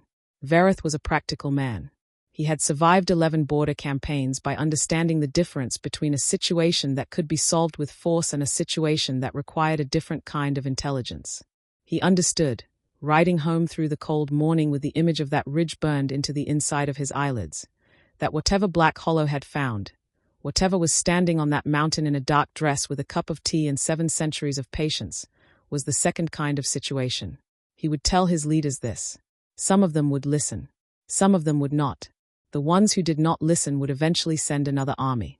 And the Ember Warden, in her kitchen, reorganizing a treaty archive and eating imperfect eggs made by a man she had chosen across 2,000 years of alternatives, would set down her tea and go to the ridge, and, well, that was another story, for another morning. Chapter 7. There is a particular kind of silence that follows a war that didn't happen. Not the silence of peace. Peace is a different thing entirely, warmer, more settled. The silence of a room that has been tidied and locked for the night. This silence is the silence of a held breath. Of 12,000 soldiers riding home with something they don't have words for. Of a capital city waiting for a report it isn't going to like. I know this silence. I have heard it before, in other centuries, after other demonstrations of exactly how poorly certain assumptions age. The Ashvale Legion will reach their capital in 4 days. Vereth's report will land on the desk of Chancellor Wren, a man I know by reputation and by the particular quality of ambition that vibrates through his decisions like a tuning fork, always the same note, always slightly too sharp. He will read it. He will read it 3 times, because Wren is meticulous. And then he will call his inner council and ask them a question that will divide the room. Half of them will say, leave it. Cut the losses. Find a different border. Half of them will say, send something worse. I already know which half will win. Which means I have 4 days. 4 days to build something with this pack that is strong enough to hold when the second attempt arrives. And the second attempt will not be 12,000 soldiers and siege equipment. The second attempt will be something that Wren believes can match what he saw on that ridge. He is going to be disappointed. But I would prefer to be ready anyway. I have, after all, been waiting for a Tuesday worth staying for. I intend to keep it. 3 days after the Ashvale Legion retreated from the valley, a delegation arrived from the Interpack Council. There were 5 of them. 2 senior arbiters in the formal grey of their office, 1 scribe, 1 security wolf who had the polite, watchful quality of someone whose job required them to look harmless, and a woman named Counselor Voss who was the actual authority in the group and who had the efficient, undeceived manner of someone who had been doing difficult work for a long time and had stopped apologizing for her directness. Seraphine liked her immediately. She heard them coming through the mountain pass 2 hours before Rook's scouts reported their arrival. She was in the library, 3/4 through a revision of the Eastern Territorial Ledger, and she put down her pen and went to find Caspian. He was in the war room with Rook and Commander Thorne, who had been running drills since the morning of the Ashvale retreat with the particular energy of a military commander who had been deprived of a battle she'd prepared for and was redirecting that preparation into something productive before it became something else. The Interpac Council delegation is 2 hours out, Seraphine said from the doorway. 5 of them. Councillor Voss is leading. Rook looked at her. He had, in the 3 days since the proving ground, developed a specific expression for receiving information from Seraphine that no one else had. A slight forward lean, the focused attention of a man updating his intelligence map in real time. Voss. She's the one they send when the situation is above the standard arbitration tier. Yes, Seraphine said. She was also present at the Duskfen Accord signing. I remember her grandmother. The resemblance is remarkable. Commander Thorne, who was 40 years old and had been running Black Hollow's military operations for 12 of them and was still in the process of adjusting to her Luna, looked at Seraphine with the expression that had become increasingly common among the senior pack members over the last 3 days. Something between professional respect and the faint vertigo of a person whose frame of reference was being continuously and significantly expanded. What does she want? Caspian asked. Officially, a full account of the border incident, a statement of defensive posture, and confirmation of Black Hollow's intention to remain within the existing treaty frameworks. Seraphine moved to the large table where the territorial maps were spread and studied them for a moment. Unofficially, she wants to know what I am, whether we're a threat, and whether the Ashvale situation is going to become a multipack problem. And we're going to tell her, Caspian started. The truth. Most of it. She looked up at him. Voss has been doing this work for 30 years. She has seen things in that time. She will not be undone by the explanation. And a counselor who understands what Black Hollow holds is worth more than a counselor who is managing fear she hasn't been given the information to contextualize. Caspian studied her. You've already planned this conversation, he said. I've been planning it since Aldrich came through the door 3 days ago, she replied. I had time on the walk back from the ridge. After the treaty draft. Rook made a sound under his breath that Seraphine had learned to identify as his version of involuntary admiration. 2 hours, Caspian said. Tell me what you need. Councillor Voss was, as Seraphine had assessed, not a woman who could be easily managed. She arrived with the unhurried authority of someone who had walked into difficult rooms before and had made peace with the fact that the room was always going to be difficult and the only variable was how much time you spent pretending otherwise. She accepted tea. She declined the formal reception seating that Rook had arranged in the Great Hall and asked instead for a working room, somewhere with a table and adequate light. They gave her the library. She looked around at the shelves when she entered, and something in her expression settled. Not relaxation, but the recognition of a space that took its contents seriously. Her gaze found the annotations on the open ledger. The neat, dense handwriting in the margins, correcting dates and names and factual errors with the particular authority of someone who did not need to cite their sources because they were the source. She looked at Seraphine. Yours? She asked. Yes. How long have you been working through the archive? Since September. Voss sat down, opened her own notebook, picked up her pen. Then let's start there, she said. Tell me everything, Luna Seraphine. From the beginning, if you're willing. I've been doing this work long enough to know that when a border incident report reads the way Verithas read, the beginning is usually considerably more interesting than the incident. She paused. Also, and I am asking this as a matter of professional curiosity rather than official inquiry, so you may decline, was the hand pressure on Scarron's jaw truly one-handed, or is that an embellishment that developed in the retelling? A beat. One-handed, Seraphine confirmed. His form was poor. He led with his head. Councillor Voss wrote something in her notebook. The scribe, in the corner, was also writing. The security wolf, near the door, had the expression of a man who had been told this assignment would be routine and was making significant internal revisions. Good. Voss said, and she sounded like she meant it. Now, from the beginning. The conversation lasted 4 hours. Caspian sat at the far end of the table for most of it, listening. He had learned, in 7 months of marriage and 3 days of significant revelation, that Seraphine did not require his intervention in conversations that were going well, and this conversation was going extremely well, and his most useful function was to be present without complicating the dynamic. Rook had come in at the 2nd hour and taken a chair without announcing himself, which Voss acknowledged with a nod and Seraphine acknowledged by sliding a second sheaf of notes across the table in his direction, which Rook accepted and began reading with the focused efficiency of a man who was going to need to have internalized all of this before the evening briefing. Seraphine talked. Not about everything.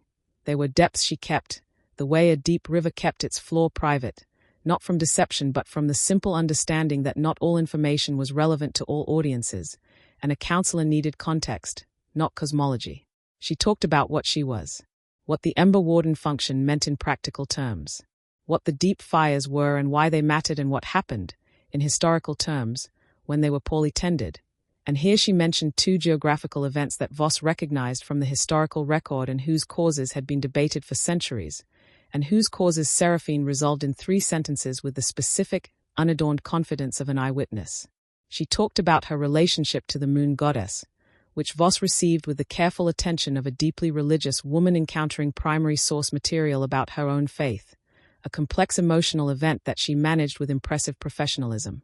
She talked about the Ashvale situation, about Veritha's report, about what was likely coming. Chancellor Wren will divide, she said. He always has. His instinct is escalation when escalation seems to have a mechanism. He will look for a mechanism. What kind of mechanism? Voss asked. Something old, Seraphine said. Something he believes can match what I am. The Ashvale territories have their own old things, buried under their eastern mountains. Most of them are dormant. Most of them do not want to be woken. She paused. Wren may not understand the difference between a thing that is dormant by circumstance and a thing that is dormant by choice. And if he wakes something that should have stayed sleeping?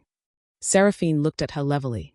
Then the border incident will become an entirely different category of problem, and my involvement will become significantly less diplomatic.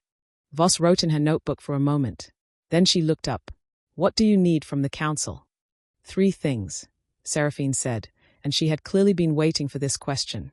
A formal recognition of Black Hollow's defensive status under Article 12 of the Interpact Compact. That gives us the right to act first if we identify a credible preemptive threat, without triggering the mutual retaliatory clauses. A communication channel to the Ashvale capital that bypasses Verith and goes directly to the ministers who don't want this war. There are 4 of them. I can give you their names. And a formal record of what I am, filed under seal with the council archive, so that if something does happen, there is documentation that removes any ambiguity about the nature of Black Hollow's defensive capability. Voss studied her. You want it on record. I want the truth on record. I have found, over time, that the truth is more durable than the alternative. Wren's people will find out what I am eventually. I prefer they find out through official channels rather than through another 12,000 soldiers and a second demonstration. Another pause. The 4 ministers, Voss said. How do you know their names? I've been reading the Ashvale political correspondence in your archive for 6 weeks, Seraphine said. Your Eastern Secretary has excellent filing. The letters from the Minority Caucus are in the green folder behind the Cold Water secondary reports. I left notes. Voss turned to her scribe. The scribe was already nodding, with the expression of someone who had been wondering about those notes for 6 weeks and had just received an unexpected resolution. Luna Seraphine, Voss said, and there was something in her voice that was, in a very contained and professional way, the sound of genuine respect arriving at its destination.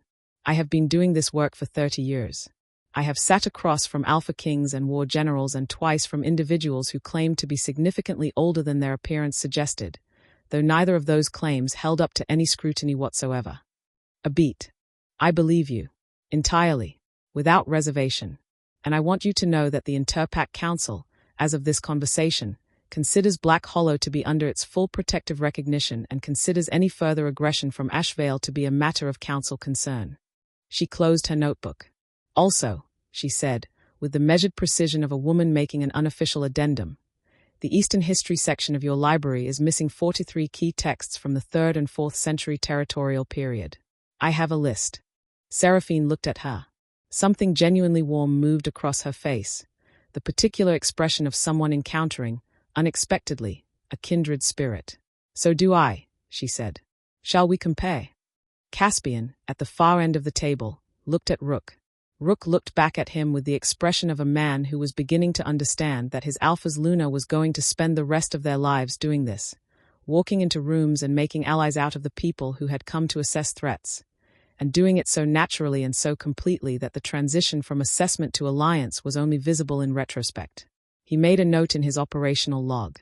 Under the heading Strategic Assets, where previously he had listed weapons caches and combat-ready fighters and territorial choke points, he wrote one new entry. Seraphine. See all other entries. Also, she knows about the cat. Chapter 8. I expected her on the 3rd night. She has always preferred the 3rd night. Something about the specific quality of the dark at that hour, the way it settles, the way the world goes quiet enough that the layer beneath the surface becomes briefly audible to things that know how to listen. She finds it aesthetically appropriate. She has always had opinions about aesthetics. I was in the library. I know, it's always the library. But the library is the place in this keep where I feel most fully myself, which is perhaps why she chose it, or perhaps why I chose it in the first place. The deep things make their own geography, even when we think we're making choices. She arrived the way she always arrived, not dramatically, not with light or portent or any of the visual vocabulary that mortals had invented for her appearances over the centuries, most of which she found embarrassing. She arrived the way warmth arrived in a cold room.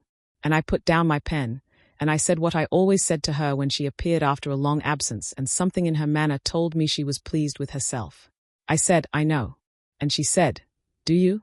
And I said, yes. You've been planning this for 300 years and you're insufferably pleased about how it went.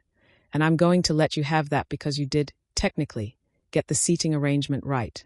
And she laughed. She had always laughed the same way, like water over stone, like the sound of something that had been moving for a very long time and was still moving, would always be moving. And then she sat down across from me, and she said, there's more coming, Seraphine. And I said, I know that too. She said, Ren is going to make the mistake. I said, I know. She said, are you ready for what waking that thing will mean? And I was quiet for a moment, because that was the question underneath all the other questions, the one I had been circling for 3 days without approaching directly. And I said, I am. But I need you to tell me something first. She waited. I said, when it's over, when this is done and the Eastern Mountains are quiet again and Ren has learned his lesson, I want a guarantee. Not for me. For him. She was quiet. I said, whatever you can do. However the mechanism works. I'm not asking for the impossible. I'm not asking for what isn't yours to give. But whatever margin exists, whatever small adjustment is available to something with your reach, I want it used. For him. For as much time as the world can afford. She looked at me for a long moment. Then she said, you love him. I said, obviously. She said, you love him the way you love the others. But differently. I thought about that. About Karen and his infuriating footnotes. About the others, the ones whose names I still said quietly to myself on certain nights when the fires ran low and the loneliness of all that time pressed close. I thought about what was different. I said, with the others I loved them and waited for them to leave. With him I love him and I am staying. That's the difference. I've decided to stay, and I need you to help me have something to stay for. She was quiet for a long time. Then she said, you already know I can't promise you that. And I said, I know. I'm asking anyway. She reached across the table and put her hand over mine the way I had put my hand over Caspian's in the firelight, and the warmth of it was extraordinary.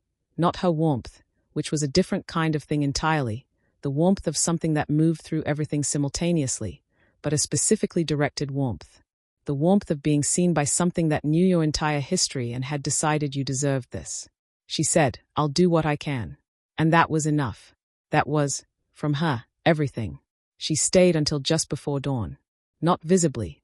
She was not the kind of presence that announced itself to rooms, and anyone passing the library door would have seen only Seraphine at the table with her notes, the fire burning quietly, nothing remarkable. But Seraphine felt her there, in the specific way she always felt her, like a hand on the back, steadying, present. They talked. Not about strategy, not about Ren or the Eastern Mountains or the things sleeping beneath them. About older things. The way they always talked when enough time had passed, that the formality between them, and there was always some, even after 2,000 years, the specific formality of two very old powers who had learned to respect each other's edges, had been worn down by honesty. She said, "You've changed." Seraphine said, "I've been saying that about you for 6 centuries. She said, "I mean recently. In the last 7 months. There's more of you showing." Seraphine thought about that. She said, "I stopped being careful." She said, "I know. I could feel it from very far away, when it happened. It was like watching someone open a window they'd had painted shut for 800 years. She paused. The whole world got a little warmer that morning. Seraphine didn't say anything for a moment. She said, "That's excessive." She said, "Is it?" She tilted her head, and her eyes had that quality they got sometimes. The quality of something looking at a very long story and knowing exactly how it ended. How often do you think a thing like you decides to let itself be known? Seraphine was quiet. She said, "Not often." She said, "Once, in my experience. Maybe twice. In all the time there has been time." A long silence. Seraphine said, "You really have been planning this for 300 years. She said, 400, actually. I was being conservative earlier. Seraphine looked at her. She said, "You are insufferable." She said, "You love him. He loves you. The pack has accepted what you are. You've made an ally out of your primary antagonist in a single afternoon, and he brought a notebook. You sent 12,000 soldiers home with nothing but your voice and a column of light. You have a 12-page border declaration in the 3rd stack that Councillor Voss is going to present to the full council in 2 weeks, and it is, I have to say, extremely well drafted. And all you had to do was stop pretending to be afraid of a cat." Seraphine opened her mouth. She held up a hand. She said, "I know you weren't actually afraid of the cat. I'm making a point." She said, "The point is that you are exactly what I made you to be and exactly what I hoped you would choose to become, and I am, yes, extremely pleased with how it went, and you should let me have this." Seraphine looked at her for a long moment. Then the corner of her mouth moved. She said, "The cat is pregnant." She said, "I know. 3 males and a female. They are going to be very difficult."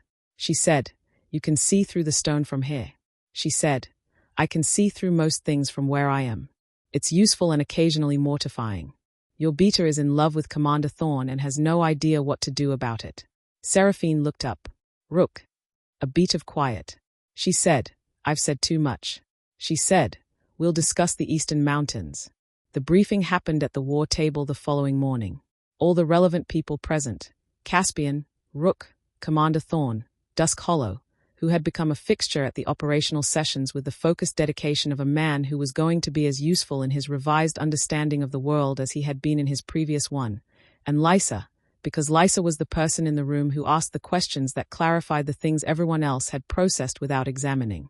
Seraphine laid it out. Ren's council will vote to escalate. The minority bloc will lose by 2 votes. I know this because I've read their correspondence and I know the preferences and pressures of every individual in that room, and the arithmetic doesn't change. Ren will make contact with something in the eastern Ashvale Mountains, an entity called the Grey Mantle. It has been dormant for approximately 400 years. "What is it?" Caspian asked. "Older than a wolf. Younger than me. It belongs to a category of things that were made in a specific period, between the 1st and 2nd age of the world, when the rules about what could exist were less settled than they are now. It's not evil. I want to be careful about that word, because it implies intent that these things don't have. It is simply very large and very cold and has been sleeping for a long time, and being woken by someone like Ren, for purposes like Ren's, will make it very unhappy." "Unhappy," Rook repeated. "In the way that a glacier is unhappy when you try to redirect it through a city," Seraphine said. "Not personal. Simply vast and cold, and not particularly interested in the distinction between the person who woke it and the surrounding population." Commander Thorn had been sitting very still. "Can it be stopped?" "Yes," Seraphine said. "By me. Not by anyone else in this room. I want to be direct about that so that no one develops a plan that involves fighting it in any conventional sense. If the Grey Mantle comes over that ridge, the response is mine. Your job, all of your jobs, is to keep the pack out of the radius and manage the perimeter so that nothing that doesn't need to be in the way is in the way." "And you?" Caspian said, his voice very even. She looked at him. I've dealt with the grey mantle before, she said. Twice. In the first instance, 400 years ago, I convinced it to go back to sleep. In the second instance, approximately 800 years before that, I was less diplomatic. A pause. I'd prefer the first approach. It takes longer, but it preserves the eastern mountain range. Dusk Hollow, who had been making notes, looked up. You've preserved mountain ranges. I've prevented the loss of them, she clarified. The distinction matters. I was not the one creating the problem in either case. She looked at him. The event 800 years ago is in your archive under the notation of the Great Cold of the Third Reign. The author attributed it to unusual weather patterns. Dusk Hollow turned to the archive shelf with the expression of a man who was going to be spending the rest of the day revising his understanding of several historical events. How long do we have? Caspian asked. Before Ren makes contact with it, 4 days. Before it reaches full waking, if he succeeds, perhaps 2 weeks. Before it becomes mobile. She paused, doing something that looked like listening to the earth. 3 weeks. Possibly 4. It is very old and waking takes time. So we have a month. Approximately. Which is enough time to prepare, to position the pack correctly, to complete the Interpack Council filing, and to have a very important conversation with Councillor Voss about what the Eastern Mountains are likely to do and what role the Council should play in managing the diplomatic aftermath. She looked around the table. It's also enough time, she said, and her voice shifted slightly, not softer, but more specific, the voice she used when she was saying something she needed them to hear as personal rather than operational. For me to teach you what I can. About what I am. About how the deep fires work. Not so that you can do what I do. That's not possible. But so that when it happens, you understand it. So that you're not afraid. The room was quiet. Caspian said, I'm not afraid. I know you're not, she said. I'm talking to the rest of the table. Lysa said, I'm about 30% afraid. Seraphine looked at her. That's appropriate. It's going to be extraordinary and large, and it's reasonable to find that frightening. I'll aim for getting you to 20%. Rook said, what percentage are you at? A beat. 0, she said. But I have a contextual advantage. Right, Rook said, and made another note. Chapter 9. I was wrong about the timeline. Not by much. Not in a way that changed the outcome. But I had estimated 4 days before Ren made contact with the Eastern Mountains, and the truth was 3 days and about 6 hours, which meant he moved faster than his historical pattern suggested, which meant either he was more frightened than I expected or someone in his inner circle was pushing harder than the correspondence implied. I felt it happen. Not with my eyes, not with any of the ordinary senses. The way I feel things that move through stone, that deep, vibrational knowing that lives below thought, below language, below the part of me that functions in the human register. A shift in the Earth's deep temperature. Something very old being addressed. Being offered something. The particular coldness of a sleeping thing beginning, very slowly, to consider the question of waking. I was at the kitchen table with my morning tea and a border treaty amendment when it happened, and I set my pen down and I stayed very still for a moment, reading the information moving through the ground the way you read the first sentence of a letter that is going to require your full attention. Then I picked my pen back up and finished the amendment. There was nothing to be done about it yet. The grey mantle's waking was not a fast thing. I had time. I also had opinions about the amendment's third clause, and they were not going to improve with delay. Caspian came in 20 minutes later, found me writing, and looked at my face with the specific attentiveness of a man who had learned, in 7 months and 3 days, to read the particular quality of my stillness. Something happened, he said. Ren moved faster than I thought, I said. He's made contact. The grey mantle is beginning to consider waking. He sat down across from me. How long? 12 days until it's fully awake. 16 until it moves. I had said 3 weeks. I was optimistic. What does that change? The council filing needs to happen faster. The pack positioning needs to be finalized today rather than this week. And I need to go to the Eastern Pass tomorrow morning and do something I was hoping to defer for a few more days. What kind of something? A conversation, I said, with the grey mantle directly.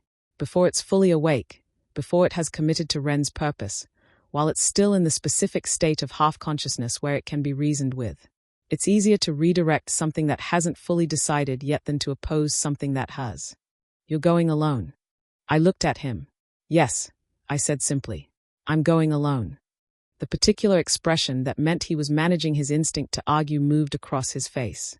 He managed it, which I noted. Can I come to the pass? He asked. Not into whatever conversation you're having. Just to the pass. I looked at him for a moment. Yes, I said. You can come to the pass. He picked up my tea, drank some of it, set it back down.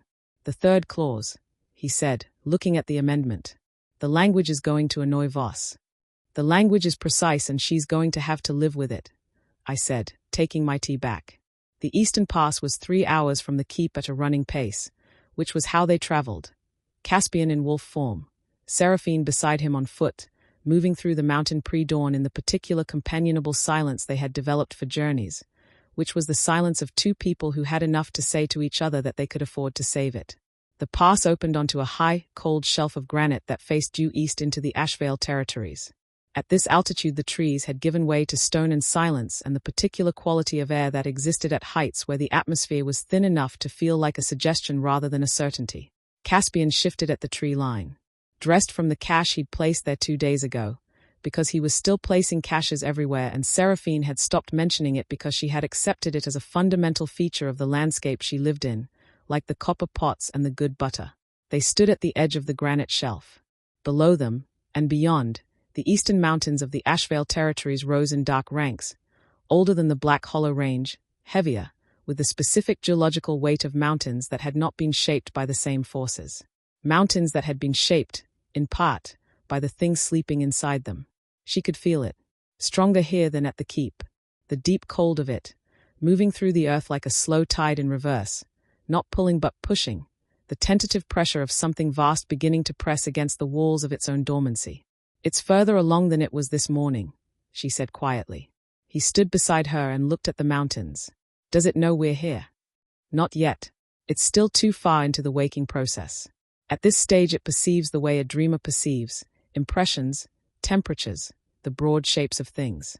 It knows something warm is nearby. It doesn't have language for what that means yet. When will it? It means that for 800 years the only opinion I consulted before doing something like this was my own, and that was entirely sufficient.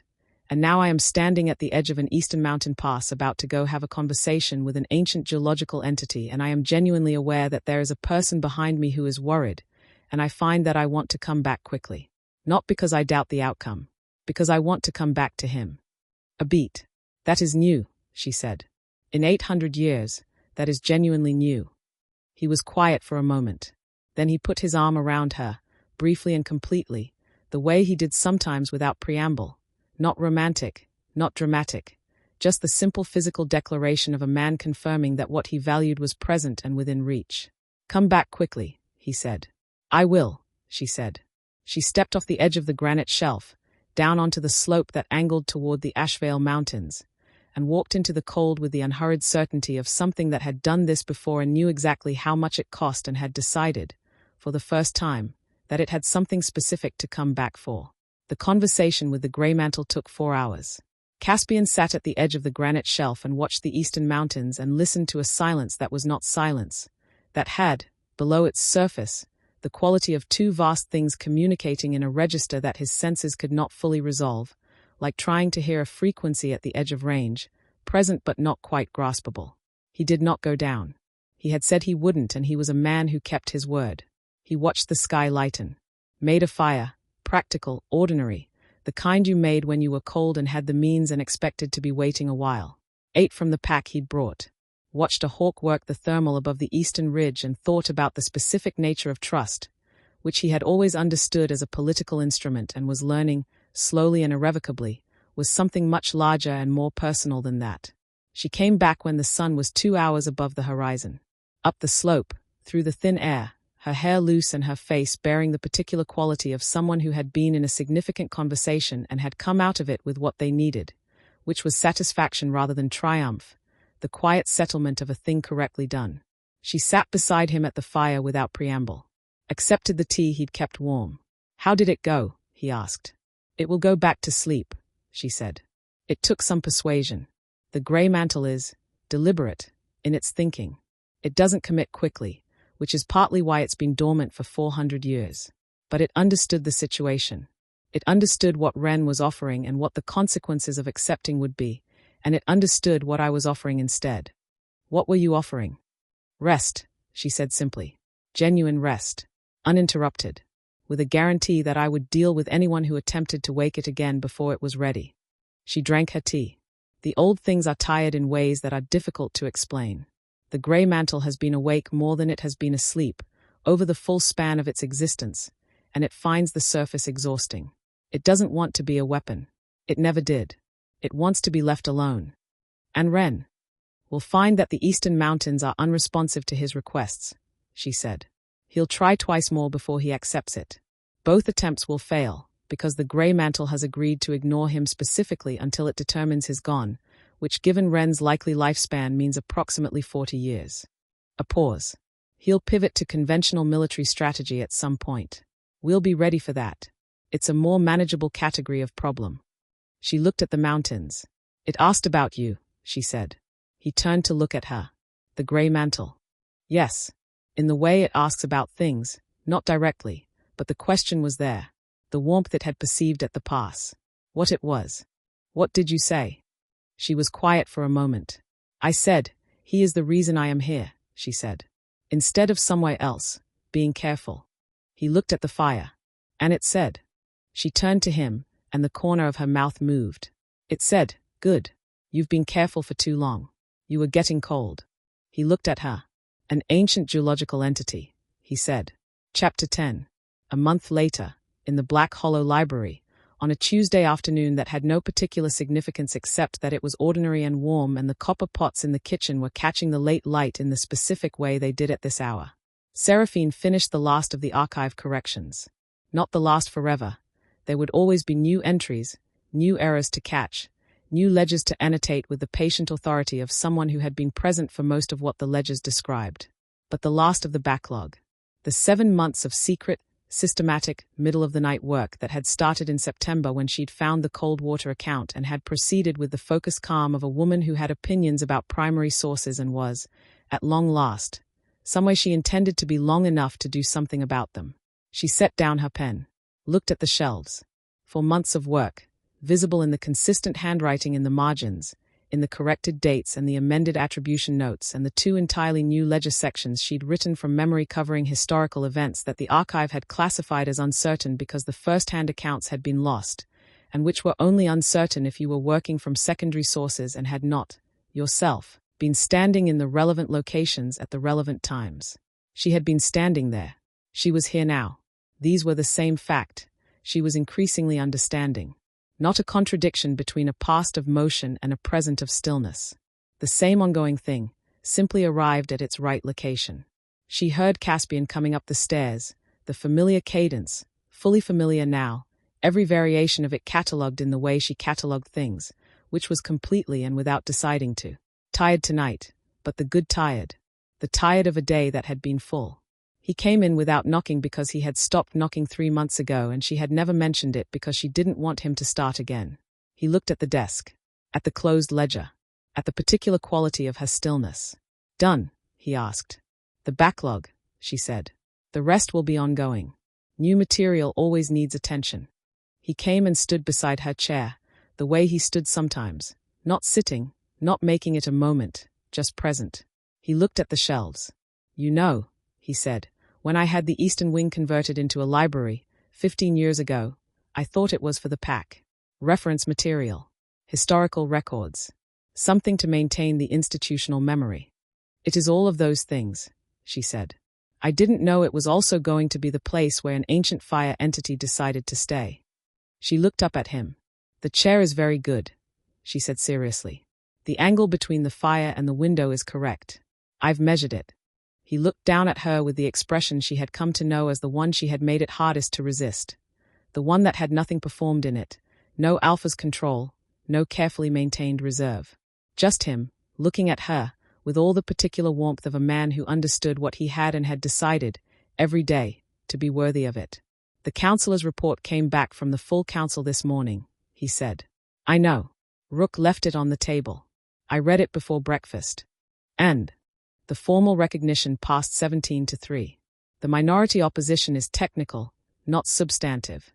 They are concerned about the precedent of recognizing non-wolf defensive entities within pack territory, which is a reasonable constitutional concern, and I've drafted an amendment to the recognition clause that addresses it. It's in the second stack. Of course it is. A beat. And the Ashvale communication channel. The 4 ministers. Councillor Voss established contact 6 days ago. The correspondence is promising. 2 of the 4 are more influential than their official positions suggest. There is a real possibility of a formal non-aggression declaration within the next 3 months. Which would mean Ren can't move even if he wanted to.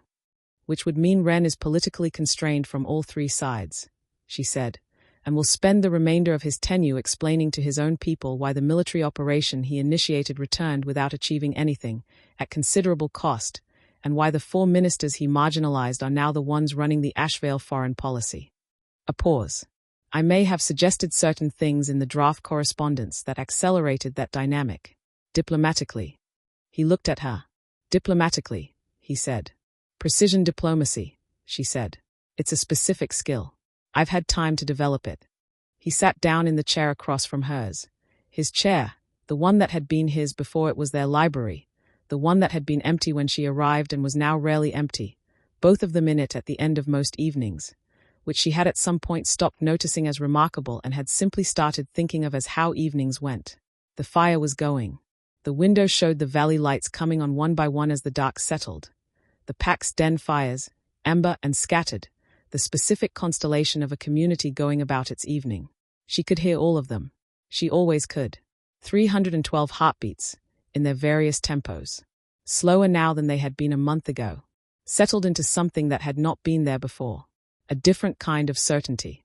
Not the certainty of pack rules and succession codes and the careful architecture of hierarchy that wolves built to manage the anxiety of existing in groups. Something older and more fundamental than that. The certainty of a pack that knew, in its deep animal knowing, what it was protected by. What was tending the fires under its mountain. What was sitting in the library at the end of the day, drinking tea and annotating ledgers and occasionally making eggs. Something had settled in them. Something had settled in her. Dusk Hollow, Caspian said, after a comfortable silence. What about him? He submitted a formal request to the council this morning. To establish a historical accuracy review board for the Interpack archive. He wants you to chair it. She was quiet for a moment. He's been planning that since the Blue Ledger, she said finally. He mentioned that you'd found 63 errors in the 3rd century territorial records alone. 6 to 7. He missed 4 in the Grafen correspondence. She considered. Tell him yes. On the condition that we have full access to the Ashvale archive once the non-aggression treaty is signed, because their record of the Second Age is substantially more complete than ours and there are events I've been wanting to cross-reference for 400 years. I'll tell him. Also tell him the reading spectacles don't make him look less formidable. I believe he's been avoiding wearing them at formal sessions for aesthetic reasons. A sound from across the table. Not quite a laugh. Close. I'll tell him that too, Caspian said.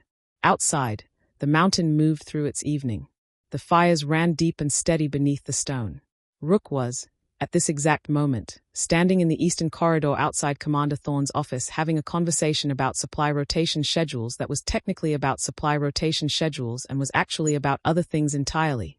And Seraphine heard it and made a note to say nothing and let it proceed at its own pace, which in her estimation was going to be considerable but would arrive eventually.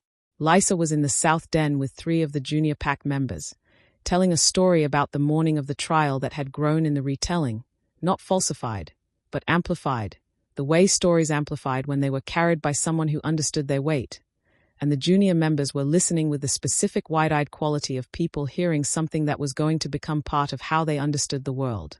Good, Seraphine thought. Let them have it. Let the story settle into the pack's memory, into the specific texture of what they told each other about who they were. That was how these things lasted. Not through force or demonstration, but through the slow accumulation of the story being told and retold until it was simply part of the air. The kitchen cat was in the corner of the library, which she had been occupying since discovering that the library was warm regardless of the season, which she found correctly appealing. She was enormous with her pregnancy, which had at some point become a communal concern involving at least 11 pack members who had opinions about her diet. She looked, at the moment, as comfortable and certain as anything Seraphine had seen in a very long time. She thought, This. She thought. This is the thing I kept almost reaching and then pulling back from, for 800 years. Not because it didn't exist. Because I was afraid of the leaving. She thought, I am still afraid of the leaving. That has not changed. It will not change. The arithmetic is what it is, and she had said what she could say about that, and the goddess had made what promises she could make, and the rest was the simple, irreducible fact of being a thing that endures when other things do not. She thought, and I am staying anyway. She thought, I have decided that the being here is worth the leaving eventually. That what is built in the time that exists is worth the grief of the time that ends. That the pack sleeping under my fires and the alpha reading across the table and the terrible eggs and the shirts and the library and the good butter and the Tuesday afternoons. She thought, all of it is worth it. She thought, I am the Ember Warden. I have been burning since before this mountain was a mountain. I have tended the fires at the core of things through every age the world has produced, in every configuration the world has arranged itself into, and I have done it alone, and I have done it carefully, and I have kept everything at exactly the correct temperature. She thought, and now I am doing it from a library in a mountain keep, with a pack of 312 wolves, and a beta who is in love with a military commander and doesn't know what to do about it, and an elder with reading spectacles who is going to make an excellent chair of the Historical Accuracy Review Board, and a man who looks at difficult things without looking away and who told me I had been careful long enough. She thought, this is the warmest the fire has been in 800 years. She thought, I am not going to bank it. Seraphine, Caspian said. She realized she had been quiet for some time. Sorry, she said. I was thinking. About. She looked at him across the firelit table. His face in the evening light. The same face she had looked at in the cold water room 7 months ago across a crowded space, and thought, I am in serious trouble. She was still in trouble. She had decided, with full information and complete awareness, that she was going to stay in it. About the cat, she said. He narrowed his eyes slightly. You're not thinking about the cat. I'm also thinking about the cat, she said. The names. The pack has submitted 17 suggestions, and they are all either very grand or completely inappropriate, and someone with better judgment is going to need to intervene. What were you actually thinking? She looked at him. She said what was true. Simply, because there was no one she needed to be careful with anymore, and she was out of practice with not saying the real thing. I was thinking that I spent a very long time waiting for the world to become interesting again, she said. And that it has. And that I intend to remain here for as long as the world permits. A pause. And that I am going to need more shelf space in the northern wall if the Historical Accuracy Board proceeds. So you should speak to whoever handles structural renovations. He looked at her for a long moment. Then, I can speak to them. Thank you. The northern wall is load-bearing, he said. I know. I'll consult with them about the appropriate approach. I have opinions about structural integrity. Of course you do. She picked up her pen, opened the new ledger that would become the ongoing work, the record of things happening now, events she was present for and could note correctly this time from the inside rather than correcting in someone else's margin 40 years later. She dated the first page. She thought, this is the beginning of the record of a life I have chosen to stay for. She thought, it is going to be a long record. She thought, good. Outside, the pack fires burned. Inside, the library fire burned. Beneath the stone, the deep fires ran at the correct and careful temperature, not too high, not too low, tended by the same patient hand they had always been tended by, which was now, for the first time in 800 years, a hand that had some way specific to be when the tending was done. Caspian reached across the table and stole the last of her tea without asking. She let him. The kitchen cat, in the corner, purred. The mountain did what mountains did. And the Ember Warden, in her library, on a Tuesday, wrote the first line of the rest of her story. Outside, somewhere in the Ashvale capital, Chancellor Wren was meeting with his inner council for the 4th time in a week. The Eastern Mountains had been silent for 12 days. The minority bloc was gaining ground. 2 of his most reliable votes had begun asking questions he didn't have answers to. He had one option left. Not the grey mantle. The grey mantle had gone quiet in a way that his advisors described as unusual and that his instincts described as final. Something else. Something that predated even the entity on the Black Hollow Ridge, if the oldest texts were to be believed. Something that had not been approached in living memory, because the living, in their memory, had collectively decided it was better to leave certain questions unasked. Wren was not a man who left questions unasked. In the Black Hollow Library, 300 miles away, the fire burned steady and warm. And Seraphine, who could feel the Earth's temperature from here to the eastern capital and well beyond, set down her pen, picked it back up, wrote one more line, and smiled.